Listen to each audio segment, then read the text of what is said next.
right, I'm on. All right. Shall we go live? We are live now, so let's go ahead with the program, actually. Yeah. Sure, sure. What is this? December the 9th. It's December the Eight. 9th. Yeah, Today is the 2024, eighth. and Isn't it the eighth today? no, today's the 9th. Friday was the 6th. Saturday The was the eighth 7th. zero. Eh, Really? yeah. Okay, whatever the case, it is what it is. Me, I'm thinking it's December 29th. Okay. So anyway, I'm saying it's okay. So welcome to what is this? Bantu TV, and it's December the 8th, as Bakazia say. I think no, Bakazia is right. It's the 8th. Oh God. I'm around about Kunoko 12. Anyway, let's introduce. Anyway, so it's December the 8th, and yeah, it's the Bantu TV. Let's go ahead and do what we do first, and this is to dissect and talk about the most happening breaking headline news from the motherland. And my name is Kalinda Shichinda. Here in Indianapolis, I'm actually in Precious right now, Indiana, and doing what I do best. But just yeah, come ahead and do your vuvuzelas, and then we do like I see it. In that order, we have an entertaining show coming up today. Go ahead. 100%. My name is, of course, Chanda Chufia, broadcasting live from Ontario, Canada. Ladies and gentlemen, we welcome you to our beautiful podcast. Welcome you to this beautiful day, Rabina Sunday. Nakutampo kutalala kuno. Niagara region is always, one of the warmest places, but here it's getting cold. I don't know how it is up north. I believe there's snow already. Where the few, snow was only like 1 centimeter the other day. That's about it in terms of the weather. But yeah, definitely we have a lot of things to discuss, including the main topic, the burning topic, which is, of course, that everybody wants to hear about, is the eligibility case that's going to happen on Tuesday. And of course, so many other things. Of course, developmental issues, we cannot forget about that. And, a few burning issues and stories. So thank you, ladies and gentlemen, for joining us today. We welcome you. Yeah, over to you, Akazia.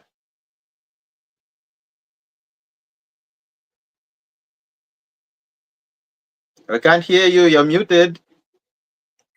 Oh, sorry. Thank you very much. I'm Kazia, and it's snowing here like crazy. We have a Yeah. lot of snow today. Probably might have 15 centimeters of snow. So Wow. but it's something that we are used to. Here, the systems are already in place, so the roads are cleared, and they keep, pushing the Mhm. snow out of the road. So it should be fine. We are about -7. So we should be good today. Nice. Oh, wow. Wait, can you, that's what we're better off here. We are really better off where we are here. I tell you, I can't believe -7. Oh no. Okay, so yeah, so ladies and gentlemen, thank you for joining us. I think let's just dive in. I think we need to discuss the burning topic, which is one, the eligibility case that's going to be broadcasted live. ZNBC and other private medias are going to broadcast it live. Now, there's so many arguments. First of all, in why are they going to broadcast it live? Arguments from various circles, especially the opposition. They are saying that the reason why they want to broadcast it live is because of they know what's going to happen, or they know the judgment already. But I think it just came at the time when the bill was passed, and it came at the time when this case was in court. So they're like, okay, why not start with this case? I mean, there's nothing really sinister about it or suspicious about it, other than it has to start from somewhere. It just happens to start with this case. So from now going forward, cases, of course, will be broadcasted live. People can sit in the comfort of their homes and follow the proceedings, so that people are well informed, which is actually a plus for any Zambian. If you want to know what goes on in the courts of law, you can simply just sit in the comfort of your home, watch, and get the information yourself. Other than speculations that in the past we've usually had from various medias. This media says that this one, or they twist the story, just to create a following and stuff like that. But now Zambian people will be able to sit down and judge for themselves and see this is what the actual ruling was, and this is what the complainant said, this is what the defendant said, and this is what the lawyers are saying. So that some people are held accountable. And if you're found guilty, nobody should complain, because you've been found guilty. you know so yeah, it's a good thing. Bakazia, I don't know what you think about this, about the cases to be now broadcasted live, court cases. I don't know what you feel, what you think. My take is that, first of all, having to broadcast cases is a good thing if it's done from inception all the way. The challenge has been that there has been requests in the past where the citizens, probably I would say civil society and opposition leaders, have called to broadcast the trials, and that has been rejected by the courts in Zambia. One typical example was the one involving the gold scandal, where the gold disappeared. Yes, the court refused that, and you see, from that there was now general direction that in Zambia we will not go the route of broadcasting the court proceedings. I think now then it came to this case. The challenge with this case, and what has been the problem, is that why did they show us the trial? Because now what is being broadcasted is the judgment, and that is where the concern is. Why is it that now you want to broadcast the judgment and you never wanted to broadcast the trial?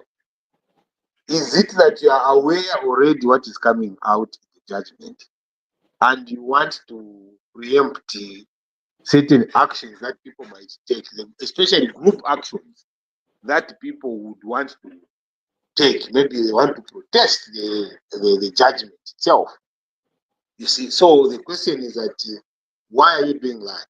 And then added to that is that I don't know to what extent that could be true, where the judges are asking for elevated security, personal security, and other things. Why all these things started to happen?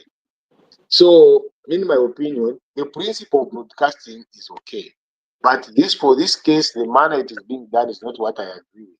Probably they would have said, yes, this time we're going to look at the law and change, because I think there was a legal argument to say the Chief Justice has not amended the law, which allows for cameras in court and things like that. It is not up to his own discretion. I don't know to what extent that could be true. I will need to be guided on that. But for me, it is the manner it has been done. They did not show the trial, but now you come and show the judgment. No, Why are you doing but here's the thing, Bakazia. It just so happened that this instrument has been passed at the time when ECL's case is going for judgment. I mean, it's just a coincidence, rather. That's the way I was looking. It's a coincidence There's nothing sinister about it, really. It could have been anybody, you know. But why, in fact, okay, why not? I mean, what's there to hide, or why is the PF jittery all of a sudden? Why are you sort of like very defensive all of a sudden? Huh? Okay. I mean, do you really know? Obviously, you know for a fact that obviously one, Eddie Kalungu wasn't eligible in the first place to stand. Okay. So this is where we're going now, because if we look, Adana, nobody knows. There is nowhere where it says Eddie Kalungu was not eligible because the court decided that he was eligible. So you can't come and tell me to say, no, we know that he was not eligible, when there's a court judgment that says he was eligible. You see, yes. This is the same problem that we are posing for our justice system. Now, in case, let's say the case now is ruled that he was not eligible, then UPND leaves office and another government comes and it takes the same trajectory to say, we are going to review this, and then come and say, no, he was eligible. These are some of the challenges that these matters may be. But you see, the problem would have been sorted out. We wouldn't even have this conversation had we been part of the trial. Because we would have actually known that, oh, this is what was said, this is where it was said, this is evidence that was presented. But we have not been part of that. That's where the problem is. The public has not been why part don't we of start, the trial. first of all, Wakazia, why don't we start from the beginning? Why don't we start from the beginning? Okay. What does the Constitution say, about, eligibility? I mean, we all know that the Constitution that we're writing on was the Constitution of what, 1991. It was amended in 2016. Now, before that, when Vasata died, Lungu was elected as president. That was in 2015, before the Constitution was amended. Now, what was the Constitution saying in 2015? That's where the big argument is, and that's where the big question is. Okay, did he hold office? Was he elected? First of all, there has been no contention about him holding office. What has been the contention is the term of office. So now, in the 2015, what does the Constitution say? He did not run that term. According to the Constitution, he did not. No, let's not look at the 2016 Constitution. Yes. Say something else. What about the one before it was amended? What does it say? Look at this, Machanda. If you're asking me, let me explain. He did not run a term of office in 2016 because there is a there is a limitation. There is what is defined as a term in the Constitution. If you run for less than 3 years, it is not regarded as a term of office. You understand? If that's at the time the Constitution was done, we didn't have a running mate. There was no running mate at that point in time. You remember there was no running mate. Yeah, there wasn't. I mean, the running mate came after the Constitution was amended. Yes, but what was the Constitution saying? If a death. So what it was saying? What there was? Are you asking me? Yes, there was a limitation. There was what was defined as a term.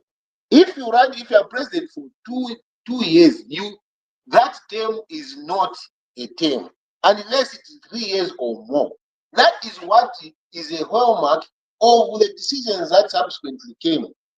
Because they said, yes, you have held office twice, but you have not served 2 terms. You have served 1 term.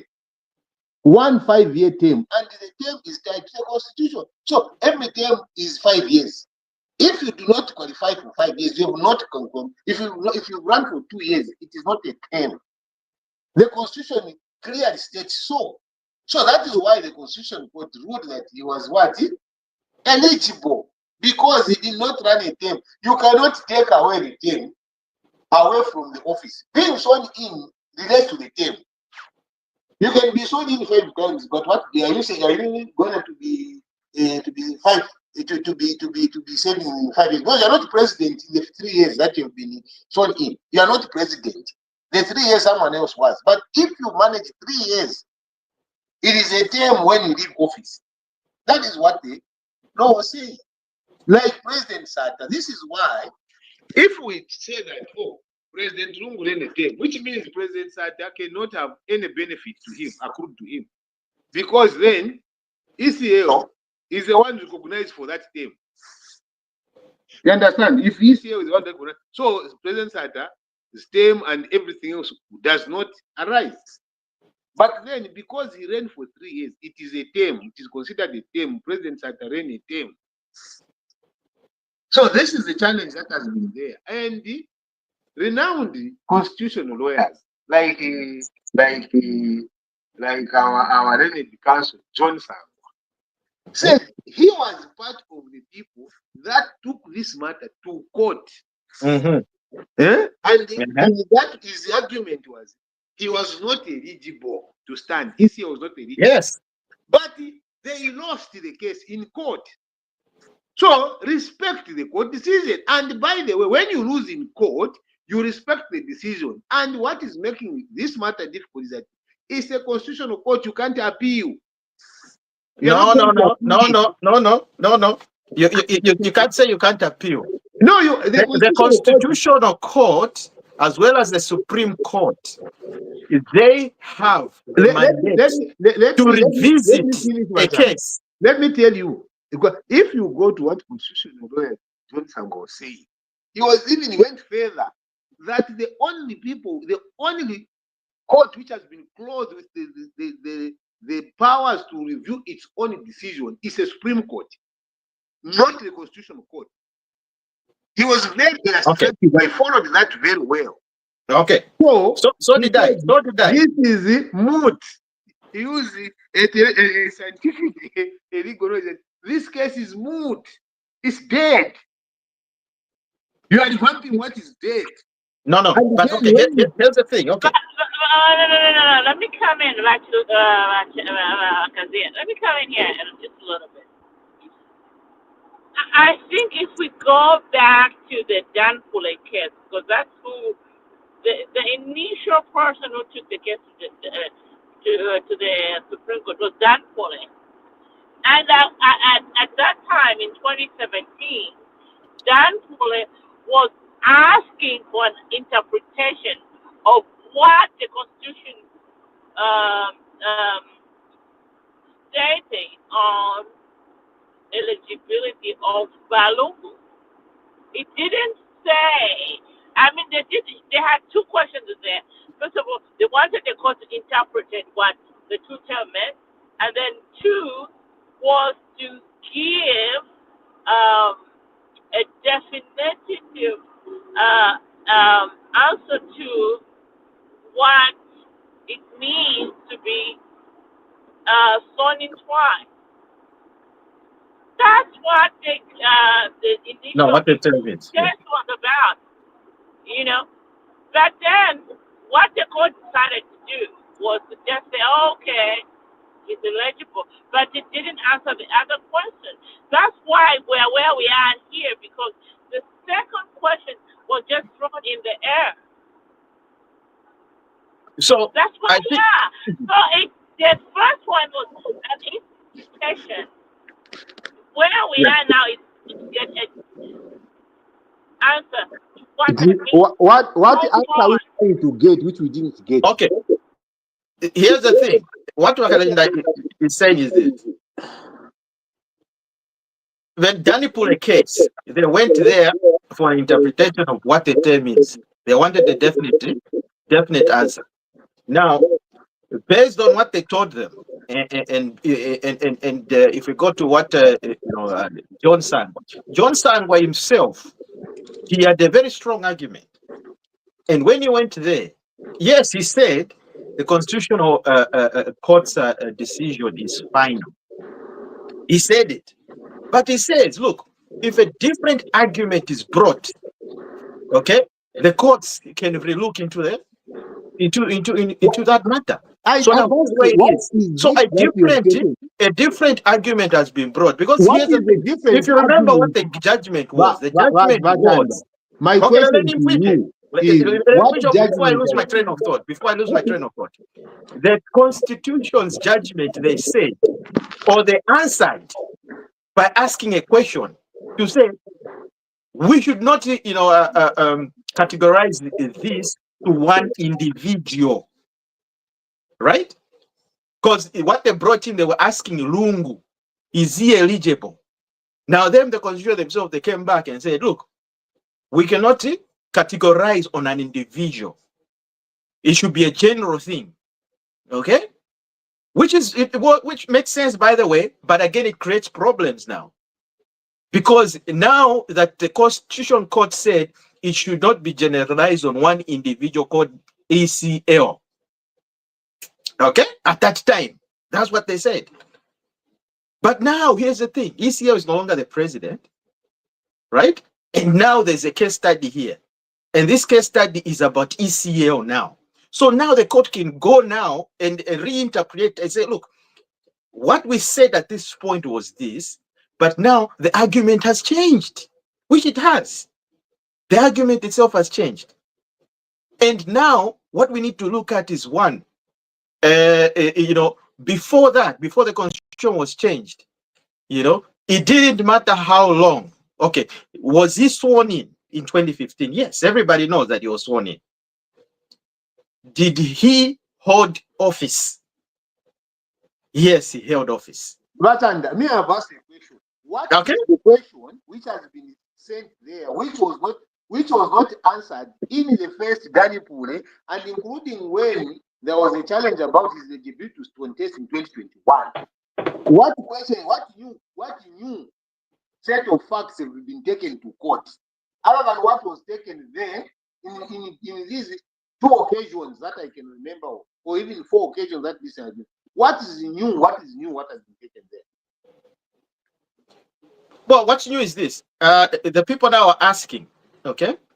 Because at that time, the court answered, like I was trying to tell you, they answered to say we cannot generalize it. I mean, we cannot put it on an individual. Answer you or interpret the law using ECL as a subject matter. Okay? At that time, that's what they said. Now, ECL, like I said, is no longer the president. And now, because things have changed, he was your president. Now we can go in the court of law can go now and relook it, because now it's a case study. Because something before that, we didn't have a situation like this before. Now there is a situation now. And the situation is ECL, when he was voted into power in 2015, as well as sworn in. Okay, and even what the old constitution was saying is it wasn't counting in terms of what the term is at the term came in the 2016 constitution. That's why the term was stipulated to be 5 years, right? But it wasn't stipulated before that. So you can be 2 weeks as a president, or 2 weeks before, or whatever, or whatever, or just be there for 18 months, like ECL's case. You're still a president. You're still sworn in, and you are still held a term. That was considered a term that time. But now, when it was re-elected again in 2016, that's when the constitution changed. Now it's 5 terms. I mean, it's 5 years. Okay. So now, what the PF, the way that they're confusing themselves, or where they're confused is, they are using the current constitution to interpret what happened in 2015 when the constitution wasn't amended. So that's where the confusion is. Because in 2015, things like this were not stipulated. Okay? And the way the law works, it doesn't work retrospective. I mean, you have to look at what is now. I mean, there's no way we can use this current constitution to judge ECL or before that. Fiakana bane. So that's where the confusion is. That's where the confusion is. There's the term, and there's holding office. These 2 terms. Shona vachirikuda. It's called Zinopindurana. Zinopindurana. Zinopindurana. Yeah, in Shona. Zinopindurana. I ain't there. So if you never kazi you phone now you had an argument. What were you saying again? Are you there? Yes, I'm here. So you had an argument because I was trying to tell you the background and let's not compare the 2016 constitution when it was amended and when Edgar Lungu, because Edgar Lungu came into power before the constitution was amended. I think people have forgotten that. Well, that's unfair. Constitutions and all that. Because when he was contesting the 2021 elections, he was not contesting them on the 2016 constitution. He was not contesting the elections on an old constitution. That is why the matter went to court. And the court ruled that he is eligible to stand.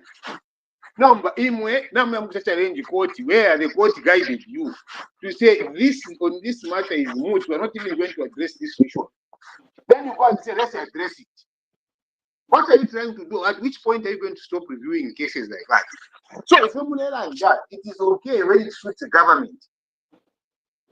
The UPND government right now, it suits them to do that. But I can assure you, the moment this case is decided in the way it is being portrayed to be decided, because decision. So number one, don't come and listen to the judgment because you are supposed to be home, which is illegal. Who told you that because the police have a right to stop people from going to court to listen to the judgment if they so wish? No, they can go. Listen, they can go. But Rafa Musamba, the IET was saying they shouldn't be there. So there are things that the law, the constitution, and the law has closed the Zambian people with. The powers, but they are being stifled because the government wants to satisfy itself. These maneuvers are short-lived. You see, you can manipulate people that cannot read between the lines. But when people can read between the lines and they keep telling you, if you like somebody of you are setting a trap for yourself in the future. The review of these matters which have been decided by the Constitutional Court, everything will be thrown back to review. Because there is no set of argument that is going to be there. You are taking the same arguments that you took before which they ruled on 4 times on the same matter. That is what Council Johnson was saying. What evidence? What a new matter there. What new evidence have you taken there? Which is not already at court. And this is a problem when we were not part of the trial. Because if we were part of the trial as public, we would have been seeing cross-examination, what the examination in chief and everything. These are the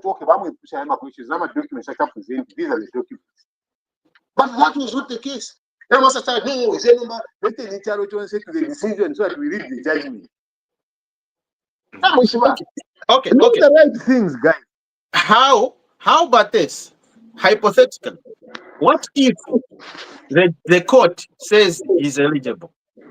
Are you going to condemn me I for will it being still live? condemn it for the point that it shouldn't be public because we were not part of it first. That is the point. No, the point is everybody has been following this case. Everybody knows about it. Even though it wasn't on video or you camera. did not see the trial. Did you ever see a trial? No, we've been following it in terms of the trial. You have not been following the trial live. No, but what's wrong? What's wrong with now people to start watching things live? That is why you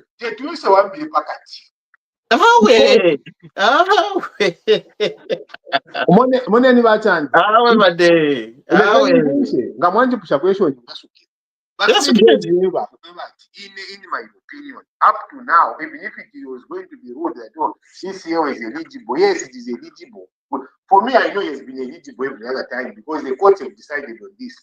This is just government maneuvers of trying to bring back things so that the ACO should not contest the election. It's not about what. It's about them saying, okay, let's find the legitimate way of stopping him from contesting, and then you create all this waterballoon, constitution waterballoon, to make sure that he doesn't contest. That is not the way things are supposed to be done. It's wrong. Let's not manipulate the constitution because it is just the two people. Okay, let's take away ECA and HH, these two. It's like we have all gone into the constitution because of the two people. And now, it's a shutdown. A shutdown where you are brogating the law constitution. And these judgments to court. These are UPND cadres. If it was a civil society chasing this, you would know. But these guys are UPND cadres who die in the state house and they are there. But here's the thing.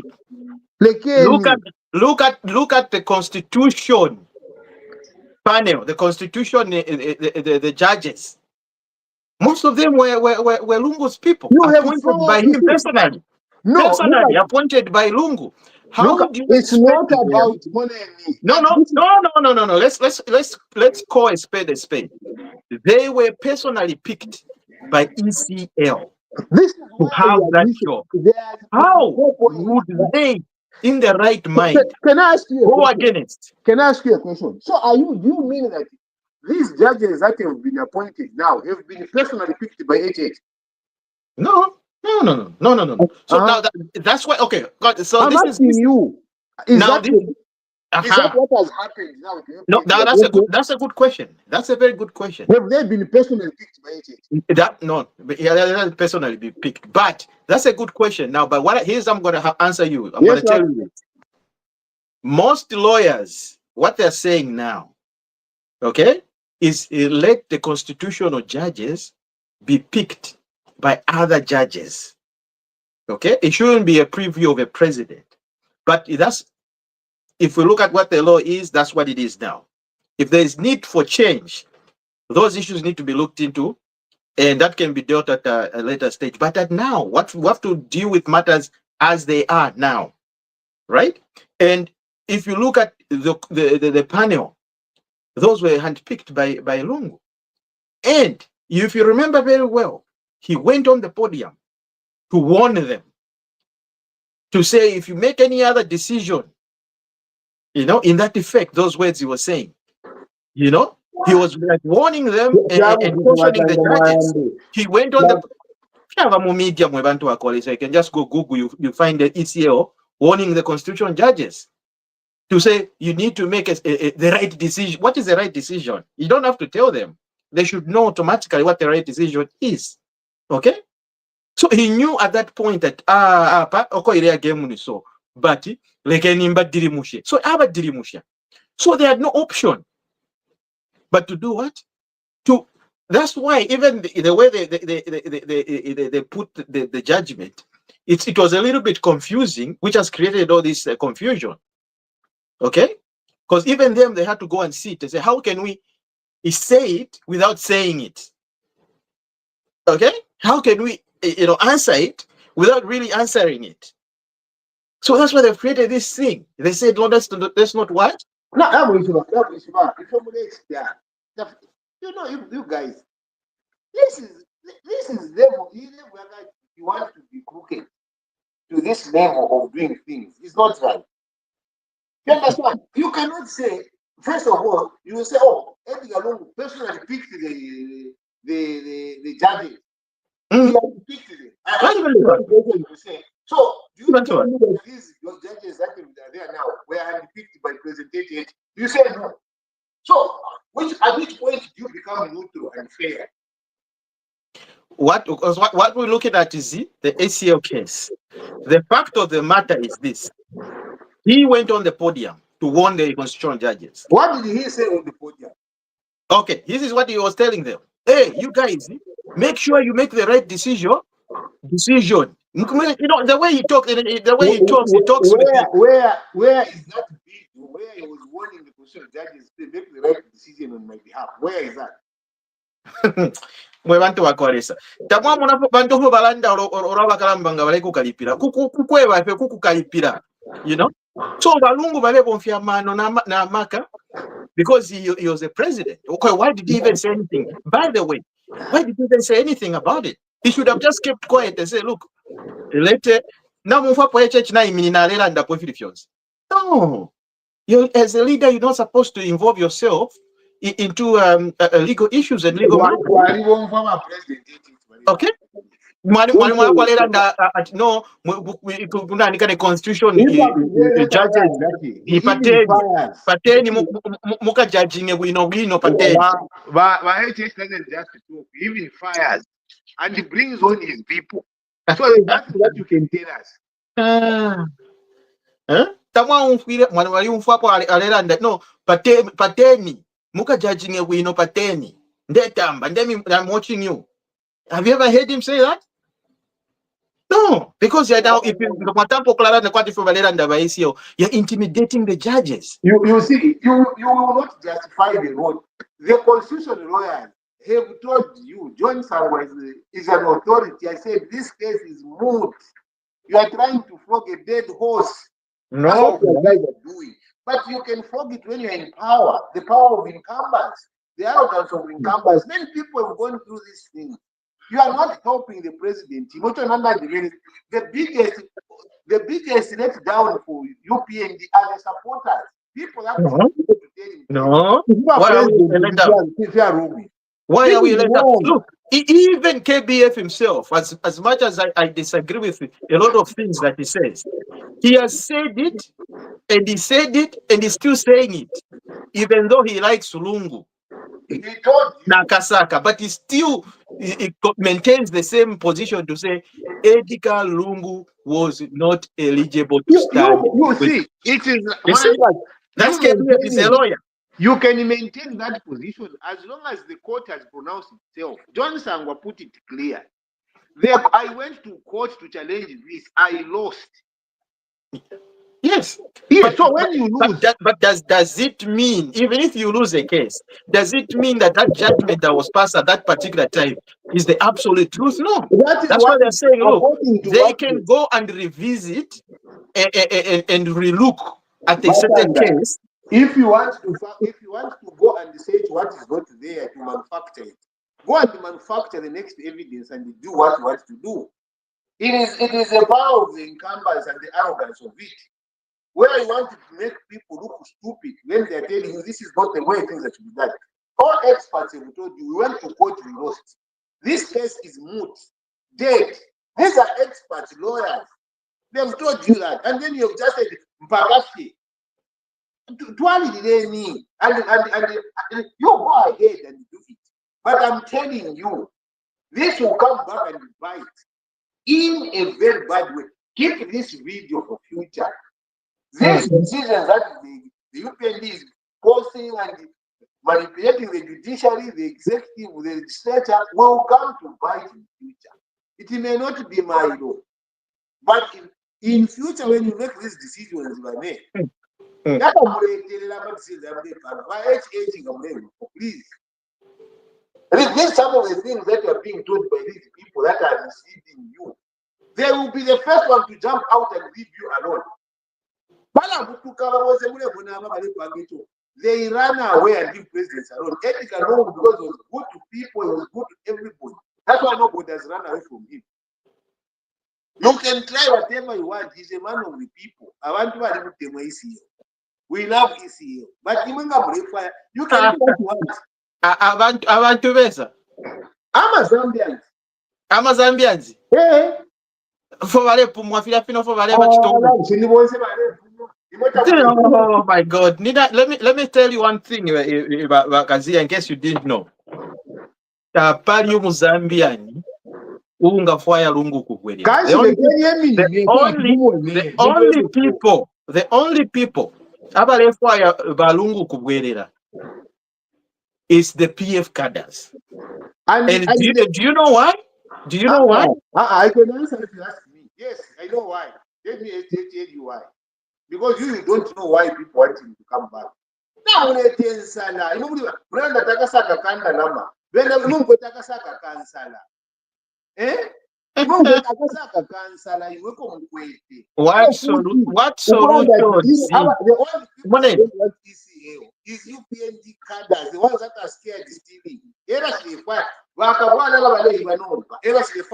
to come back because they want to continue stealing and continue putting misery on the people. But no, let's be patriotic. Let's be okay. Say this is okay. Right. I got a question for you, Bakazia. If roles were reversed, if right now Walungu was the president of this country, are you telling me we're not going to be going through the same thing in terms of drought? Would he have been an angel? No. In fact, if he was to come back, ask me a question. You ask me a question. So let me answer it. First of all, we would have not been going through the same thing. Why not? Because drought. Drought.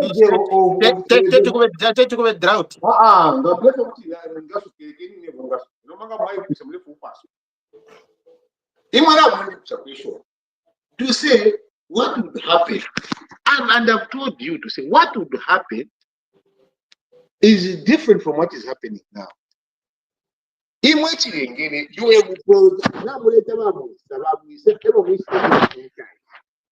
You have run this economy based on the direct foreign investment with a lot of incentives for foreigners. The foreigners are coming, getting our resources great. Nothing. There's nothing that is for Zambia.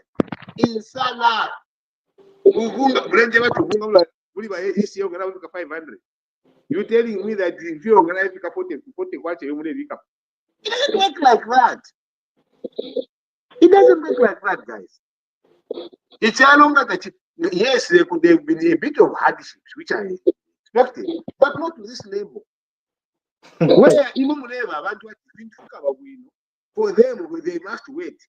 Meanwhile, the people in government, they are enjoying. $3 billion goes missing. 150 million goes missing. Fertilizer scandal, ambulance. Everything is a scandal. Okay, so I wanted to give you a follow-up question because if you're from Somaliland, that's just on a PF point of view. But let's look at things at the national level. Okay, forget about being PF, forget about being UPND. Umwina Zambia would have been going through the same thing that we're going through now if ECL was still in power. In fact, it could have even been worse because ECL himself, he came on the podium.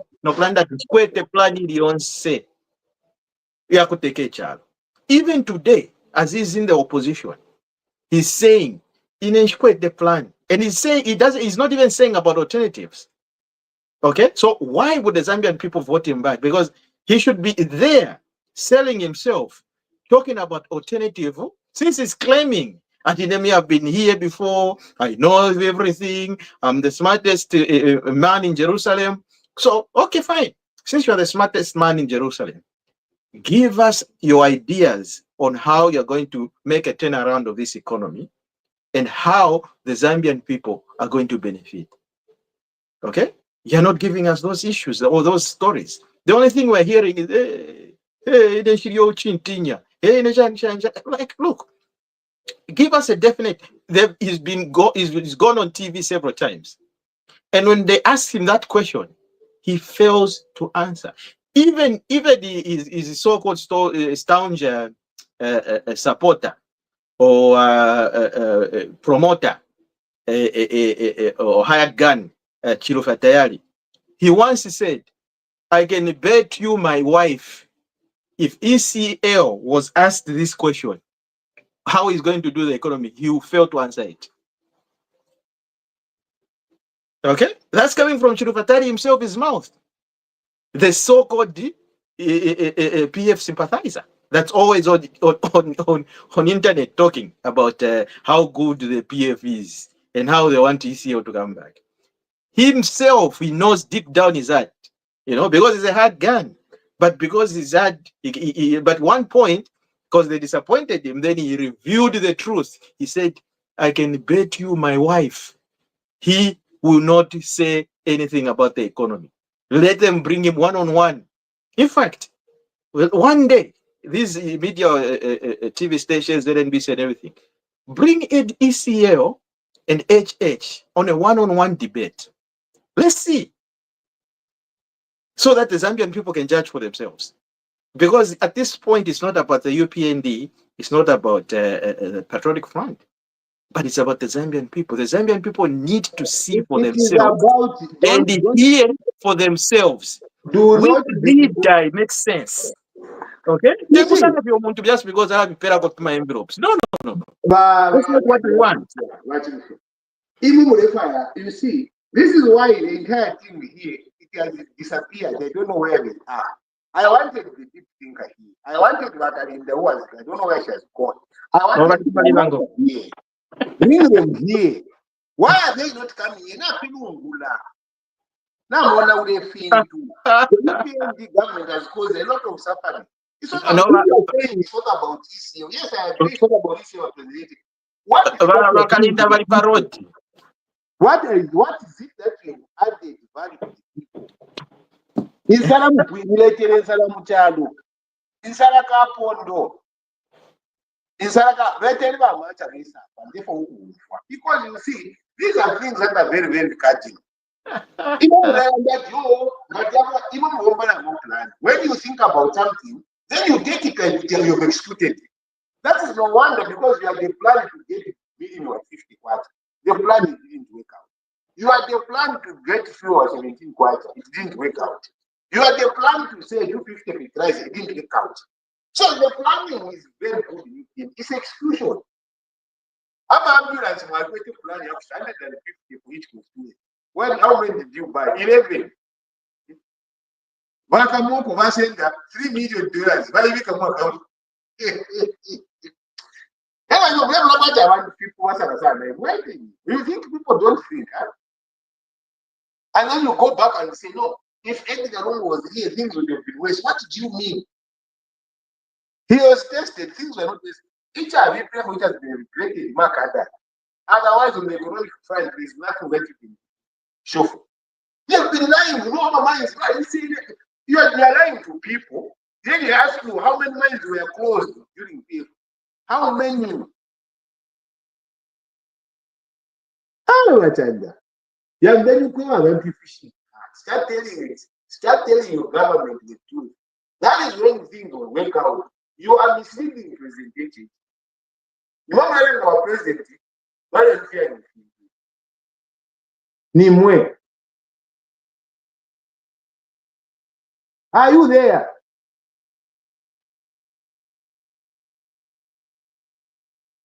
Oh, sorry, buddy. Sorry. I was trying to cover about deep thinker. Now, Umfweni, here's the thing. When I said things are going to be would have been worse, it's because the Zambian people have already tested and gone through a leadership that was, or a government that was led by one ECL. Okay, we've tested him, we've seen him, and over 2 million people said no. This is not what we want. This is not what we want. Now, if it happens that by luck he comes, is eligible to stand, it will even be worse. It won't be more than 2 million, to be like over 4 million that are going to tell him no. Because every Zambian right now is watching, no matter how difficult things are, but they are seeing that the current government is putting measures to make sure that we tackle all these things in the future. What measures have you put in place to tackle these things in the future? We can go like that. What measures have you put in place? Good question. Now, tell me, where do you want me to start? Which area? What measures have you put in place to reduce the cost of Uvunga? Huh? Which area? The cost of meal meal. What have you, So, what okay, measure minimum. have you Fine. put in place to make sure that this meal becomes affordable? Fantastic. So now here's one thing. I think we're not all living under a rock. I think we've been seeing what's been going on. Iliash, when it comes to United Capital Fertilizer. Capital Fertilizer is purely owned Zambian company that produces fertilizer. Now, Yonsama Yeza, they've been producing D compound. Now they're putting up a plant that's going to be producing urea as well. Okay, so D compound, urea, everything in the previous years was imported at a high cost, using a lot of PF surrogates as putting money in their pockets and bringing that money back to the party. We all know that scandal, how it was moving. Now, a responsible government said, look, why don't we find a local-owned company, empower it, give it all that it needs in terms of a business and how they're going to operate. United Capital Fertilizer came up. G compound is produced locally in Zambia.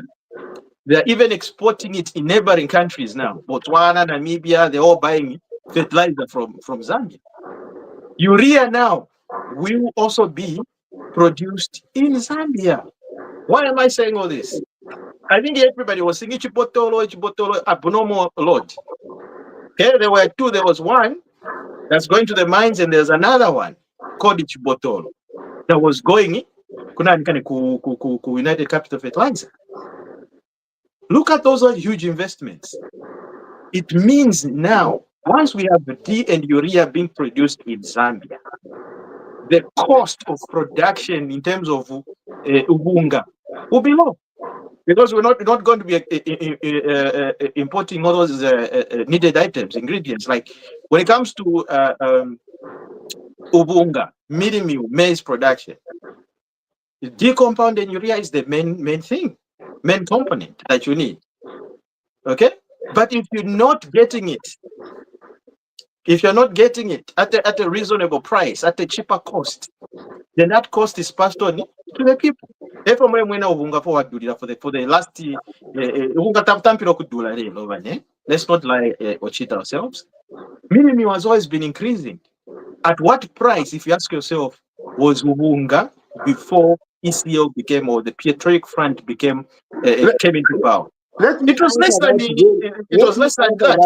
Let me answer that very well. It was less than that. Let me even tell you a specific answer on that. ECL never went on a podium during the campaigns of 2021 general elections and said, Ubunga pamuti pali 125 kwacha, wadula nkabwesha pali 40 kwacha. He never said that. The person who said that is President HH, who went on a podium and said, you cannot be affording to buy Ubunga pali 125 kwacha, wadulisha na mukoso mutengo. Nkabwesha pali 50 kwacha. And this was not because PF asked him about how much he's going to sell. No, this was unsolicited information asked by UPND and answered by the president. So you should not try to pretend like, oh, there's someone who is putting him under pressure to say, let's go back to the party. It is his own evolution. And these are the things that I tell you that Imwe, plan, immediate. You have no immediate plans. No, but I've just answered you. I've told you. No, what you have given me is long-term plan, because the plant is not even up yet. It will take another 1 year before the plant is done. No, okay, 1 year. 1 year is better than forever. But that's why I'm saying. But in the meantime, already compound. Stop celebrating plans like you've executed them. If I tell you, what is your immediate plan? What is your short-term plan and your long-term plan? You've asked the question. You've asked no short-term plan. No, you've asked Yes. me. You've Yes. asked me. You've asked me. Long term, Martinusia, orange, here is and Mr. short term. Himwami. I know it's Ninkwaketi ya been kulanda. burning. I'm sorry I was on the road. Burning. You guys take it over. I'm burning. I'm burning.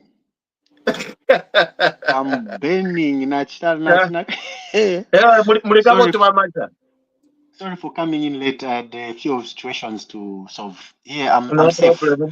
I'm safe from the storm barra. I'm safe from the storm barra, except that roads were blocked, trees falling down, Oh, there's a floods storm somewhere. there. Yeah, there's a storm. Oh. Bus network disturbed. I was supposed to go to London yesterday, but the bus service I was supposed to use was a bit disturbed in terms of timing. And the railway system was also paralyzed at some point, and generally everything was we are told to be in amber, that in case of anything they don't have to solve many problems. If you can manage to be home, just be home. I managed to be home. I'm alive. No. Bachandakazi ya mwalibi yauti. Kama badala mwalimu yauti. Munyama olibi yauti ogo. Bana baliga botu. Baliga botu Mpongo yose gozambyo. dati. Impongo yonse iliga botu mbere. Imbere yonse iliga botu. Iliga botu. Mbuti nyobogo. Manga ni ayu magulo tata. No.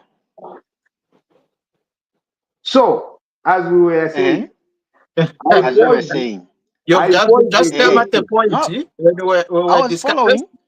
I was following. I heard, and I was wondering. I was itching. Said, "Can I come in, please? Can I come in, please? Can I come in, please?" But why didn't you come in? Yes, Bachandagazia. Mukwa. Pen coffee or 5 kwacha na iPhone number. Kaimle for unga. Let in for 5 kwacha. Ikweta tuamu. Endesheni. Twaishi beshani. Mwadilandire. Mwadilandire 5 kwacha na imu. Mwadi tuwevele. Nini zati watu wa mwevele? Dintumwa ile ku Saudi Arabia na Dollar Street. Lekeni nande. Mutale mwasu Mwinshinsha nshilanya. Mwinshinsha nshilanya. But nde mutinsha because utamule asuka question. Awe question ya mfweni. Mwadile ku Saudi Arabia na Dollar Street. Mule ntuma ile ku Saudi Arabia na Dollar Street. I don't remember that. Mpelimo ka vitu. Ili ashirie ko lyaba. Nitakuwa mbali mambo kulipanga. Mambo kupanga sheria sisi hapa. Kulete nikabajua. Yeah. Okay. Mwali try the few ya 5 kwacha. Na ipo 310. Mfweni. Ero mfweni mwe bachanda. Iyo shimulera ndele pa mataba kuba cheap yayi. Let me be practical here. You know, to produce a mataba mishi, it's a big cost. Umuntu mtauni avuka alenyanta pa ma pavement. Talelo kone mfula. Tale mona pone ngombe. Tale vyala, tale nyanta matipa. Tale uma kwa mataba. Tale vyala. Tale spray kwa maami OMZ. Tale sakwila. Ena lefu afesa shitobunga. Uwa chipi.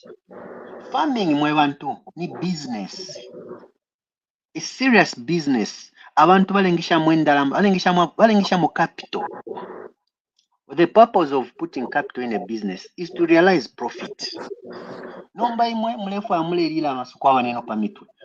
You can imagine kwa divana lekeni nande kwa divana bana bachanda twale sambisha pamoja grade 1 sometime lekeni nande na fike mwasala ba macho lekeni nande dia twale sambisha bana mu maskulu mu mishimulya ba grade 1 bale chero kuisa tibali kuisa nga bachero kuisa ati bale chemenshi imbushi ne ngombe tefyo bale chemembushi ne ngombe bachero kuisa ngatabachicheme ne mbushi ne ngombe sho shala lya mataba na bawushi banyina bala balopola. Maybe the father will even be summoned by the chief to the court to explain why ngombe shali ya mataba. All that bother about ng'ombe kulya amata abana babalopola balokwa balasona emyunga pakulima imwe mu town n'amatayi yenu mulefu amwise mushitobunga pali 50 kwacha awe mwe Bamacha na temwa sana wekishe niko na mulefu amwise mushitobunga pali 50 kwacha 50 kwacha. Why mwala shitobunga pali 50 kwacha? Why mwala shitobunga pali 50 kwacha? No mbaba macha. Apo pele mnafuma pali 50 kwacha. Koko lepo. Inenga katika nganayi manati ine apo bungo mulesha pali 200 kwacha wachina mu mutengo. Ile chilele ngo mutengo ukule bakabwana na pakati na bafuna hapa. Aba leo iba mataba bale iba chinu mutengo ile pano kamekimwe shwati. Isaka bya mataba nsate kwacha. Abaka kumina kafya chine ati aba nene basa imajaro bamati toma bamata timushi zake kwacha na utonse mwa ya muti ngo muri bawerewe kama asambiye kama ishire samushi. Wewe ishire samushi buka wa 50 kwacha. Okay, twamubika pachambaso. Ero mayo twaisa ayo kuchaji ngo wa 50 kwacha buli. Pero masa ateba kimali pena. Ushita mwa ishima tubutengo kushamata bakwali kwali ngo kwa. Echo mwana na da chishi. Isi pakufayo mwana kashi bachanda pakufayo mwana kashi fish mwa wepele abana kaba kashi Ine shabe wepele pumfu msheko twali because na lisi batu umufi mwale basuma na kumatui basuma na kumatui bamacha ita mwali kimanga mwali wepele umfu kwa bana mwana ine shabe wepele kwa because na lisi batu umufi bulane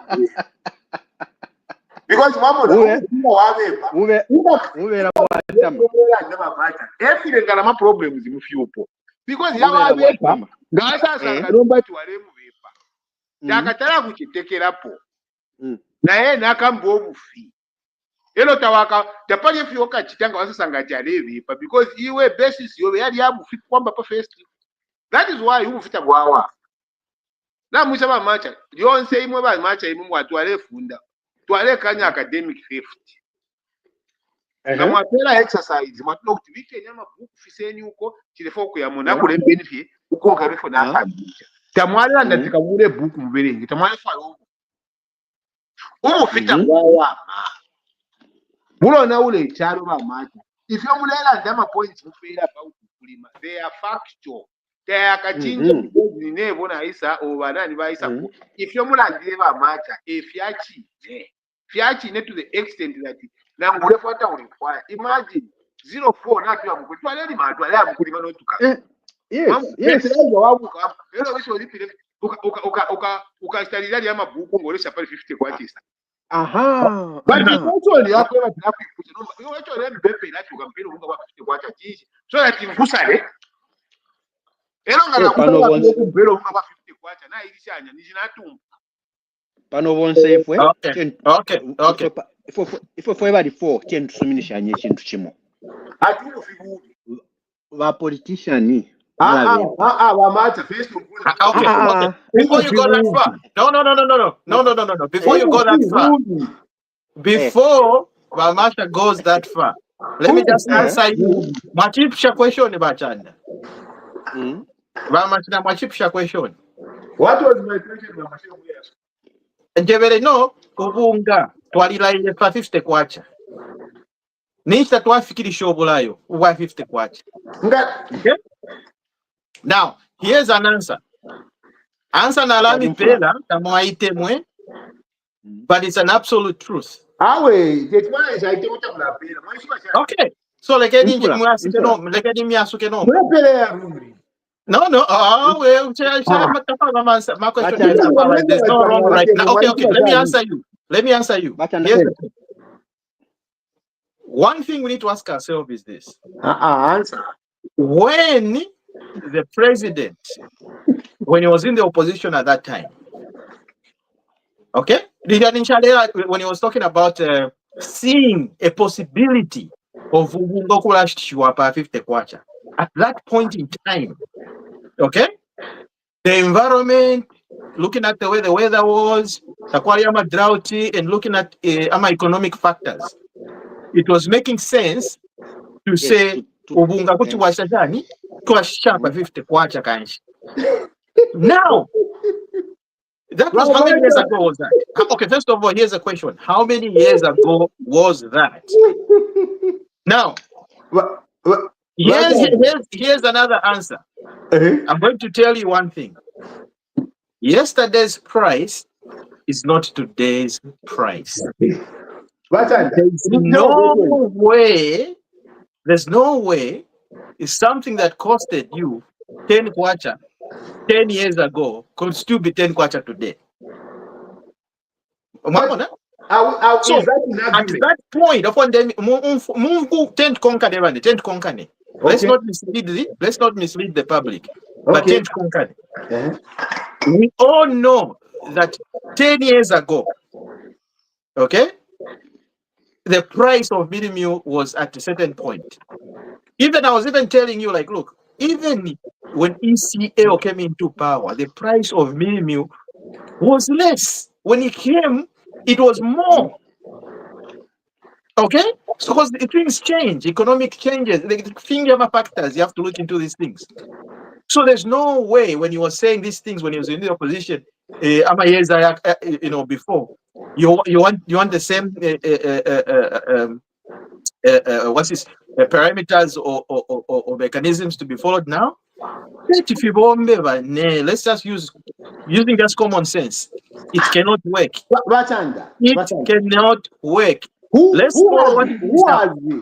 ever argued that what you are saying is not correct? So, but why are you saying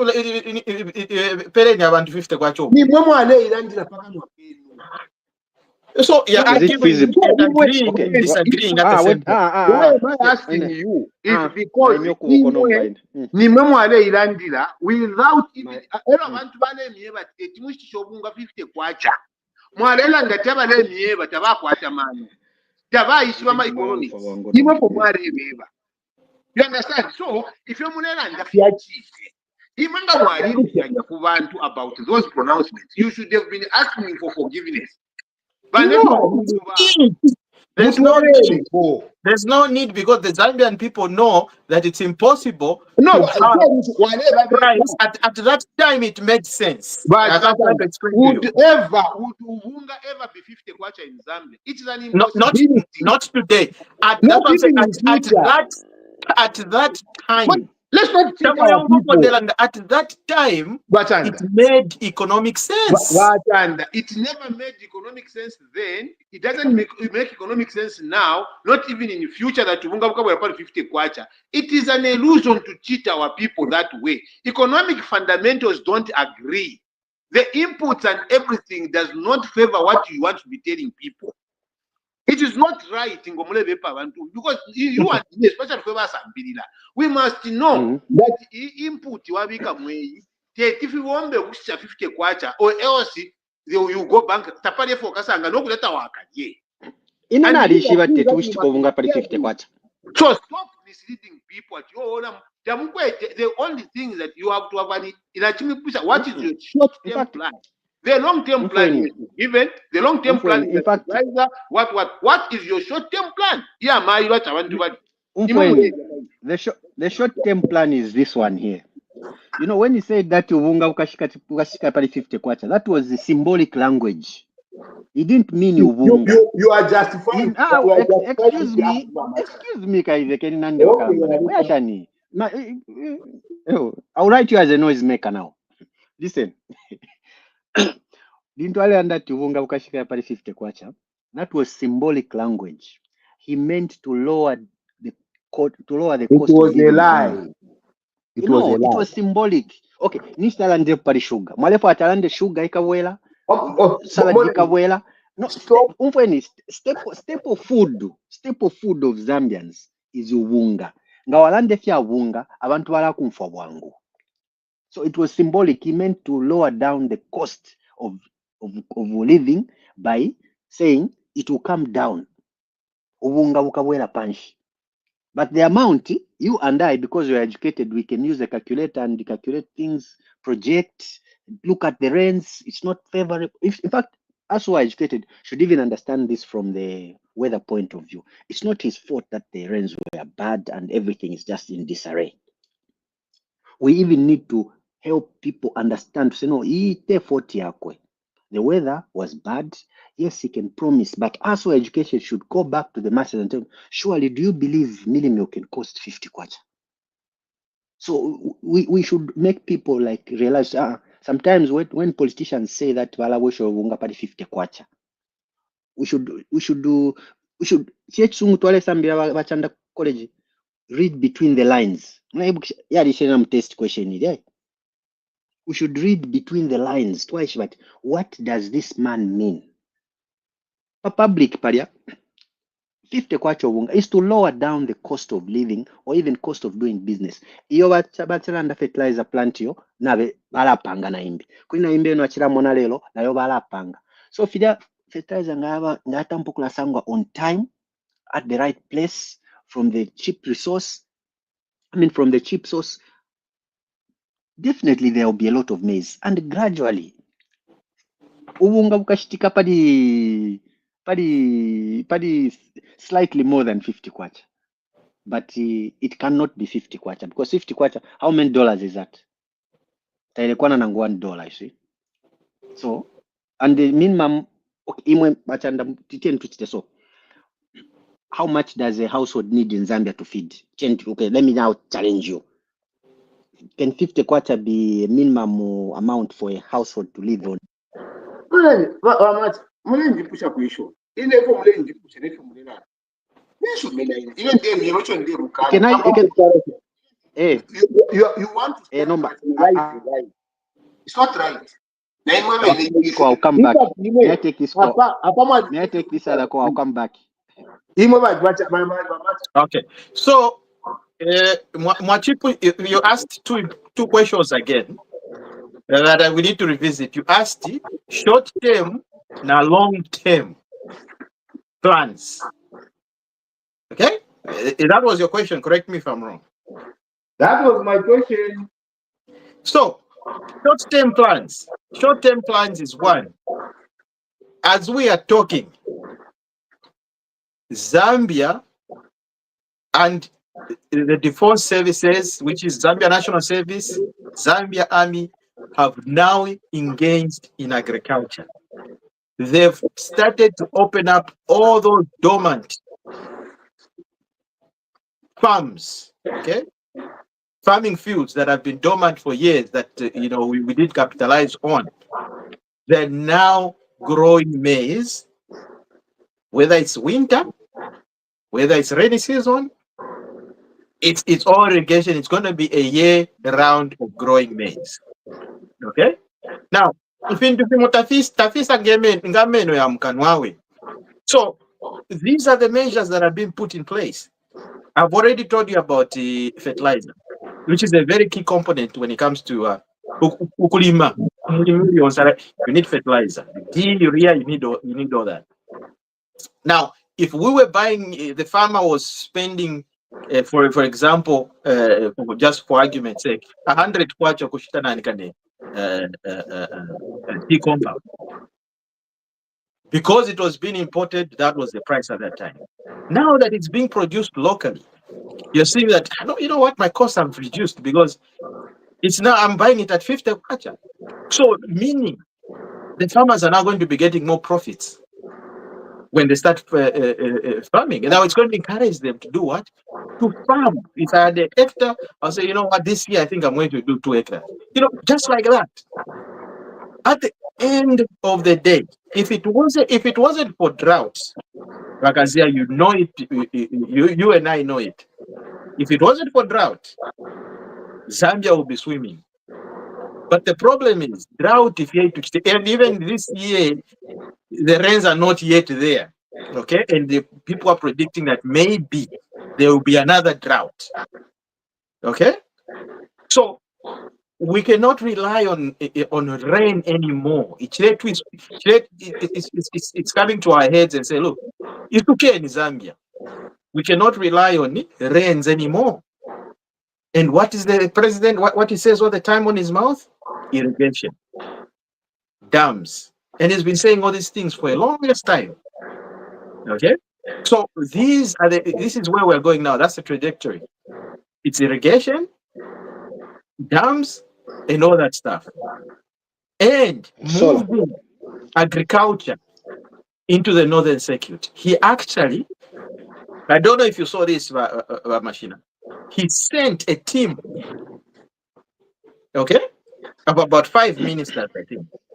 Yeah, agriculture, technology, Bonse, the key major ministers, to go and study the northern circuit and see how we can turn around the northern circuit to become the food basket for Zambia.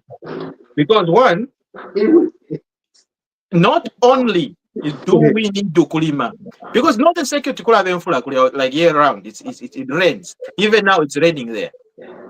But agriculture is not like really like a huge thing to say the northern circuit is a food haven for Zambia. No, it's not like the way it was when the weather was the other way around. When southern was getting all that rain, we knew that southern was going to produce a lot to feed everybody. So we want to turn around and take advantage of what the situation is. Secondly, we need to bring in animals, because ukulima kwa Lukaso should be a thing of the past. We not still start. So that's the reason why he sent that team. And secondly, there should be a specific kind of grass that's needed for Ngombe to feed on. Okay, we all know, like I've been all over Luapula province. Very few people keep cows. Very few people. If you've got a cow, very few. But now, if it becomes a habit, if we can learn from the southerners how it's done, and know that look, it's not a thing. Now, what's going to happen is now they'll be giving an individual. What if you are CDF the way it's working? But now it will be in form of animals. They would give you a male and a female, as a form of a loan. Okay, so that you can start cultivating using Ngombe, and you're cultivating that, and then Ngombe now within a few years you have more than 10 cows.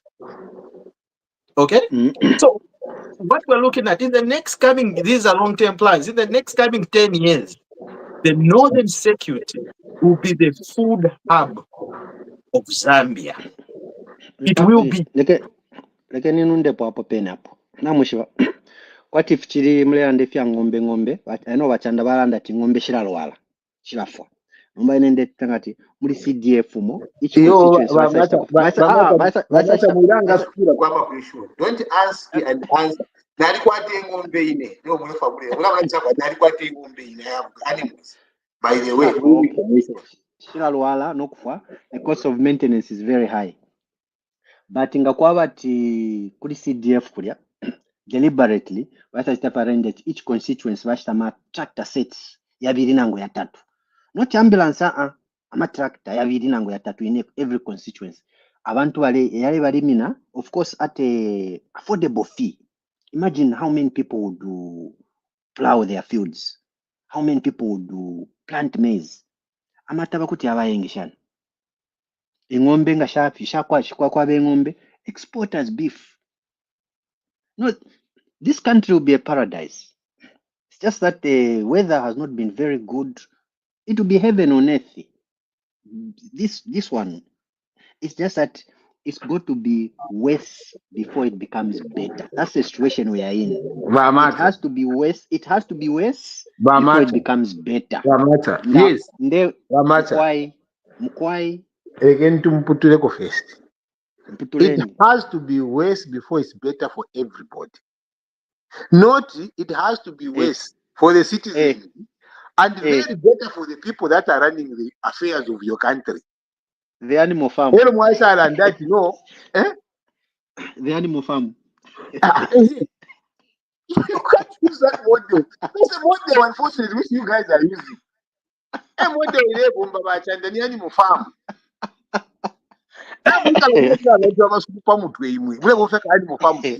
You don't use it. And a food thing. If you don't want to come film what to apologize. If you never PF must apologize about violence, to a papa tamutuere. Never film one and the people who are fertilizer, who are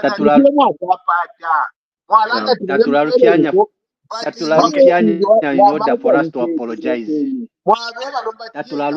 So that we should start apologizing. We have not yet wronged to apologize. What is there? What is there to apologize? The problem about PF.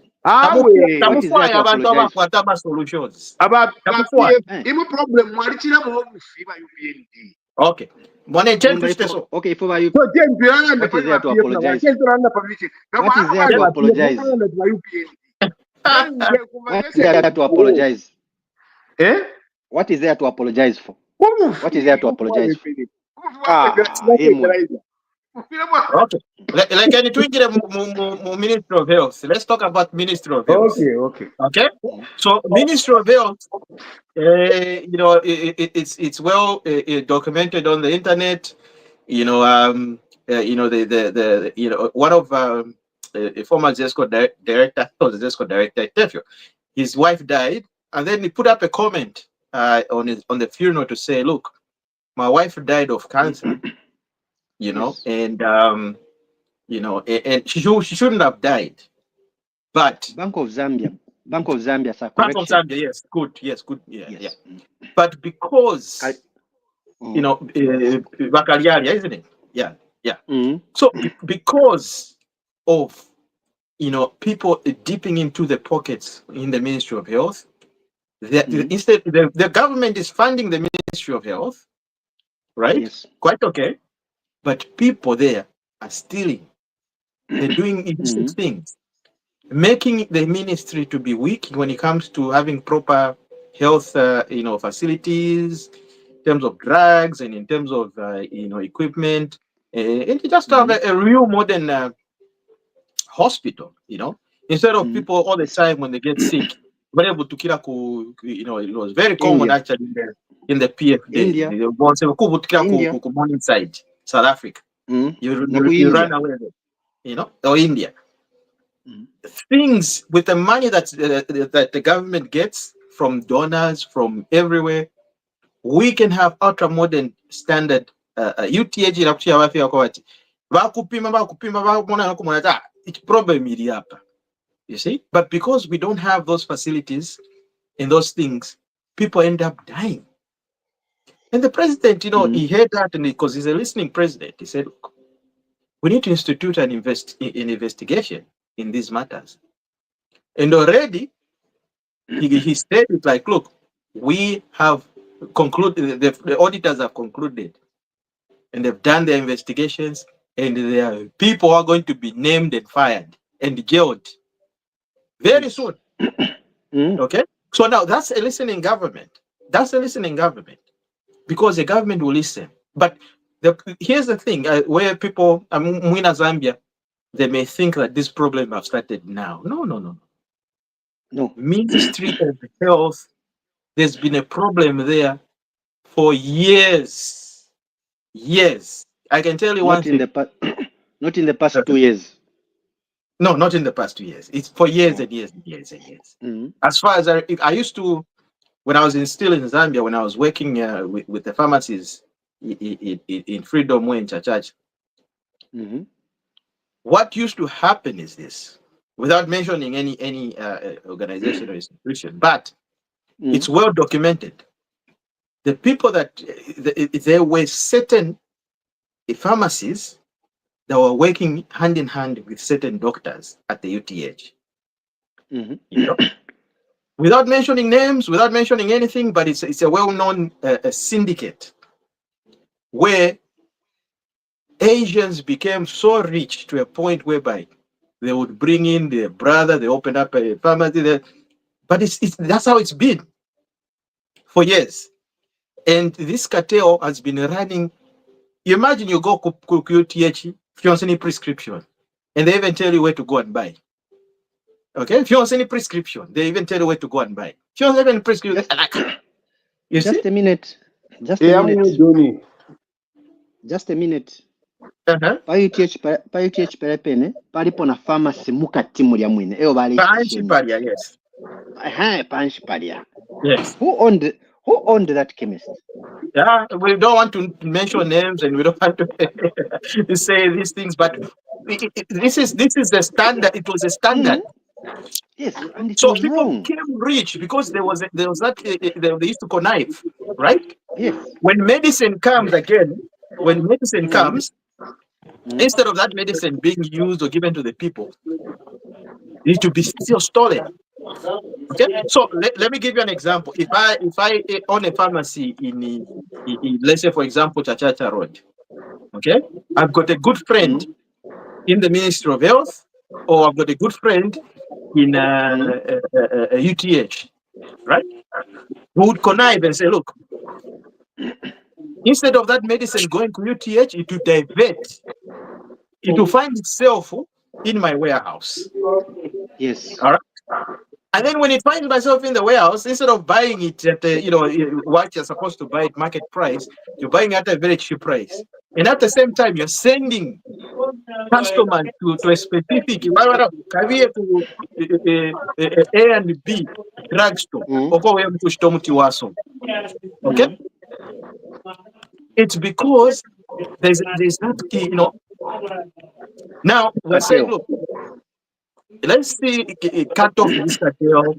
Let's make sure people are getting the medicine. And in fact, they've already instituted, but let's put up more measures. Now, like I saying, this is a listening government, and it's a government that's proactive. Next steps is going to be security and accountability. Nga bakulotinga traki katika kulera mkutwala muti ku Shangombo. They should know how many cases of what, Panadol, whatever. This is the amount, and then there the person that's going to receive should confirm it. Can I be a devil's advocate, Bachilka? 3 years in, why are we having these scandals now? Why? I mean, all the people that are involved, we already know, we've already heard it, that there are some leftover PF guys that seems to be propagating these kind of scandals. Why aren't we firing? And that's the statement that I read from the president. Really, I mean, we've heard that before. When are the people involved going to be prosecuted? Soon. That's not good enough. This is 2023. Not soon. Not good enough. We need to do better. We need to do better. We need to do better. No. If the president pronounces Bakalinda, like you've said it, I mean, then it's going to happen. But you just don't do it overnight, or you just don't do it harshly or harshly. Sometimes going to be done the law. Like an imputation. But on this one, I will beg to disagree. I think first year, I accept the statement. Second year, I'm on the edge.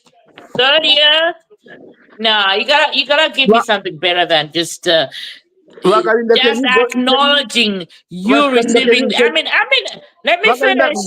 Wakalinda, can you say that again? I didn't hear that. First year, I'll be like, okay, I'll give you a pass. Second year, I'll be like, yeah. Third year, I expect more than just a pronouncement of we have received their findings from whoever body is doing this. I expect people to be fired. I expect people to give up whatever they stole. Now we are having to read stories about people with. Granted, Zambians we are our own enemy. Okay, this government comes in and say, "Look, we want Zambians to own these things and to have a stake in these things." What do we get?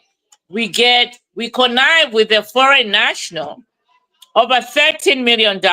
Okay, to bring in ambulances.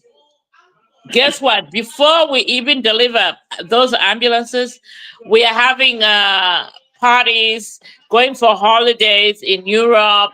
And I'm an Arsenal fan. I'm an Arsenal fan. Finding yourself at Emirates to watch a game before you even deliver, and then coming to find out your address you are using somewhere in Garden Compound. Come on. I'm gonna address this to the president.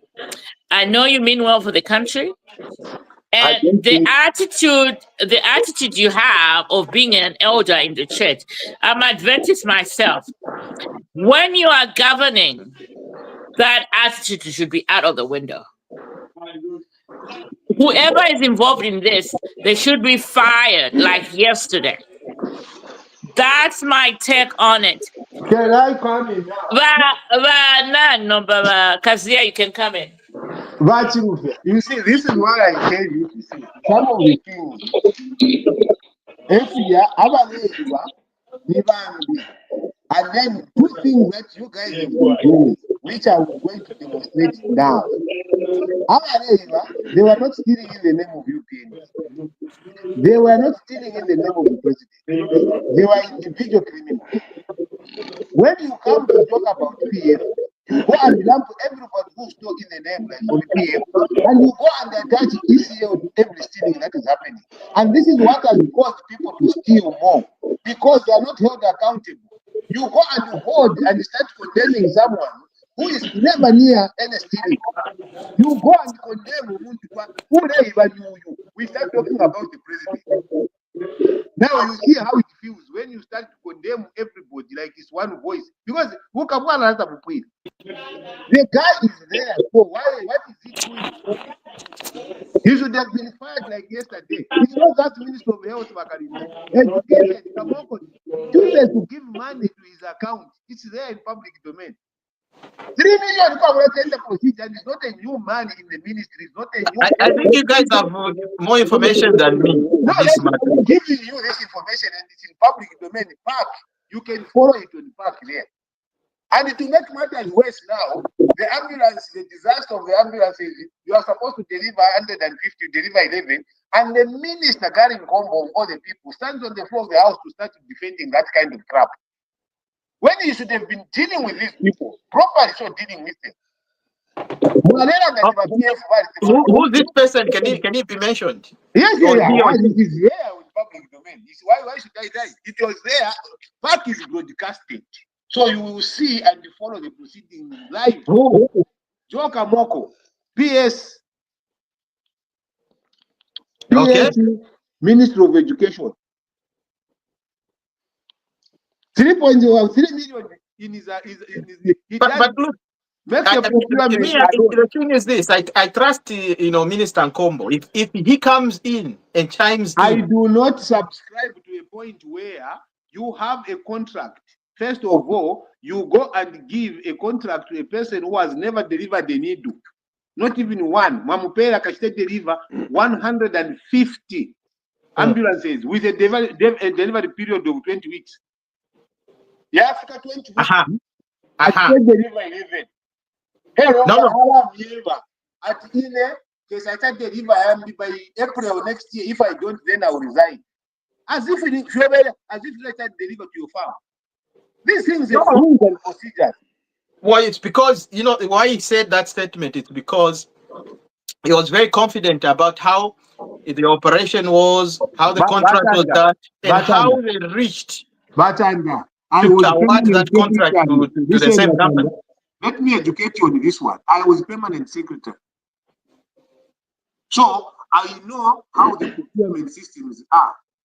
2 years in a row, I received recommendation from secretary to cabinet on 0 audit queries. So it's not like, I have to justify. No, these things are written down. It's not like what I say invented, we will know. They are there, checkbox, wait, go and have it done. There's no way you can procure without an attorney general clearing a contract. There is no way. You have to see, and they write to you as a controlling officer. They don't write to a director. They write to you as a PS. If you don't see it, you can't proceed. You can't make a contract as PS. I had no power to make a contract which the Attorney General has not verified. Any contract to go to the Attorney General, he gives you guidance, then you execute it. And the West is still for $150, $3 million. You want to do that without the Attorney General, you want to come and tell us that no. Your quality have more problems like that. What kind of crap is that? The president should fire all of them. Fire all of them. Fire them. If he doesn't fire them, it's part of it. That is my conclusion. Okay. Well, here's the thing. Me, what I would certain things may just be online or media or whatever or propaganda to its best. What I would take is what the Minister Gary Nkombo said. He said, one, there's nothing sinister about this deal, and there's nothing wrong with the deal. And Zambians or the Zambian government has not lost anything on this deal. The delayment, yes, he agreed on one point. He said, look, yes, there's a delayment in the delivery process and how we're going to receive them in terms of the batches and all that. But he gave a reason why. The ambulances are not just going to be ordinary ambulances. These are not like the ambulances that they were bought through CPF. These are different. These ambulances, these are ambulances near TV. Okay? Equipment.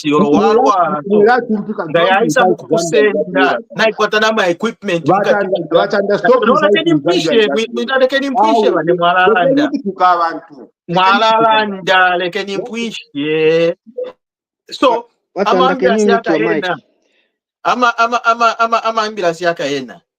these are modern standard ambulances. And these are ambulances TV.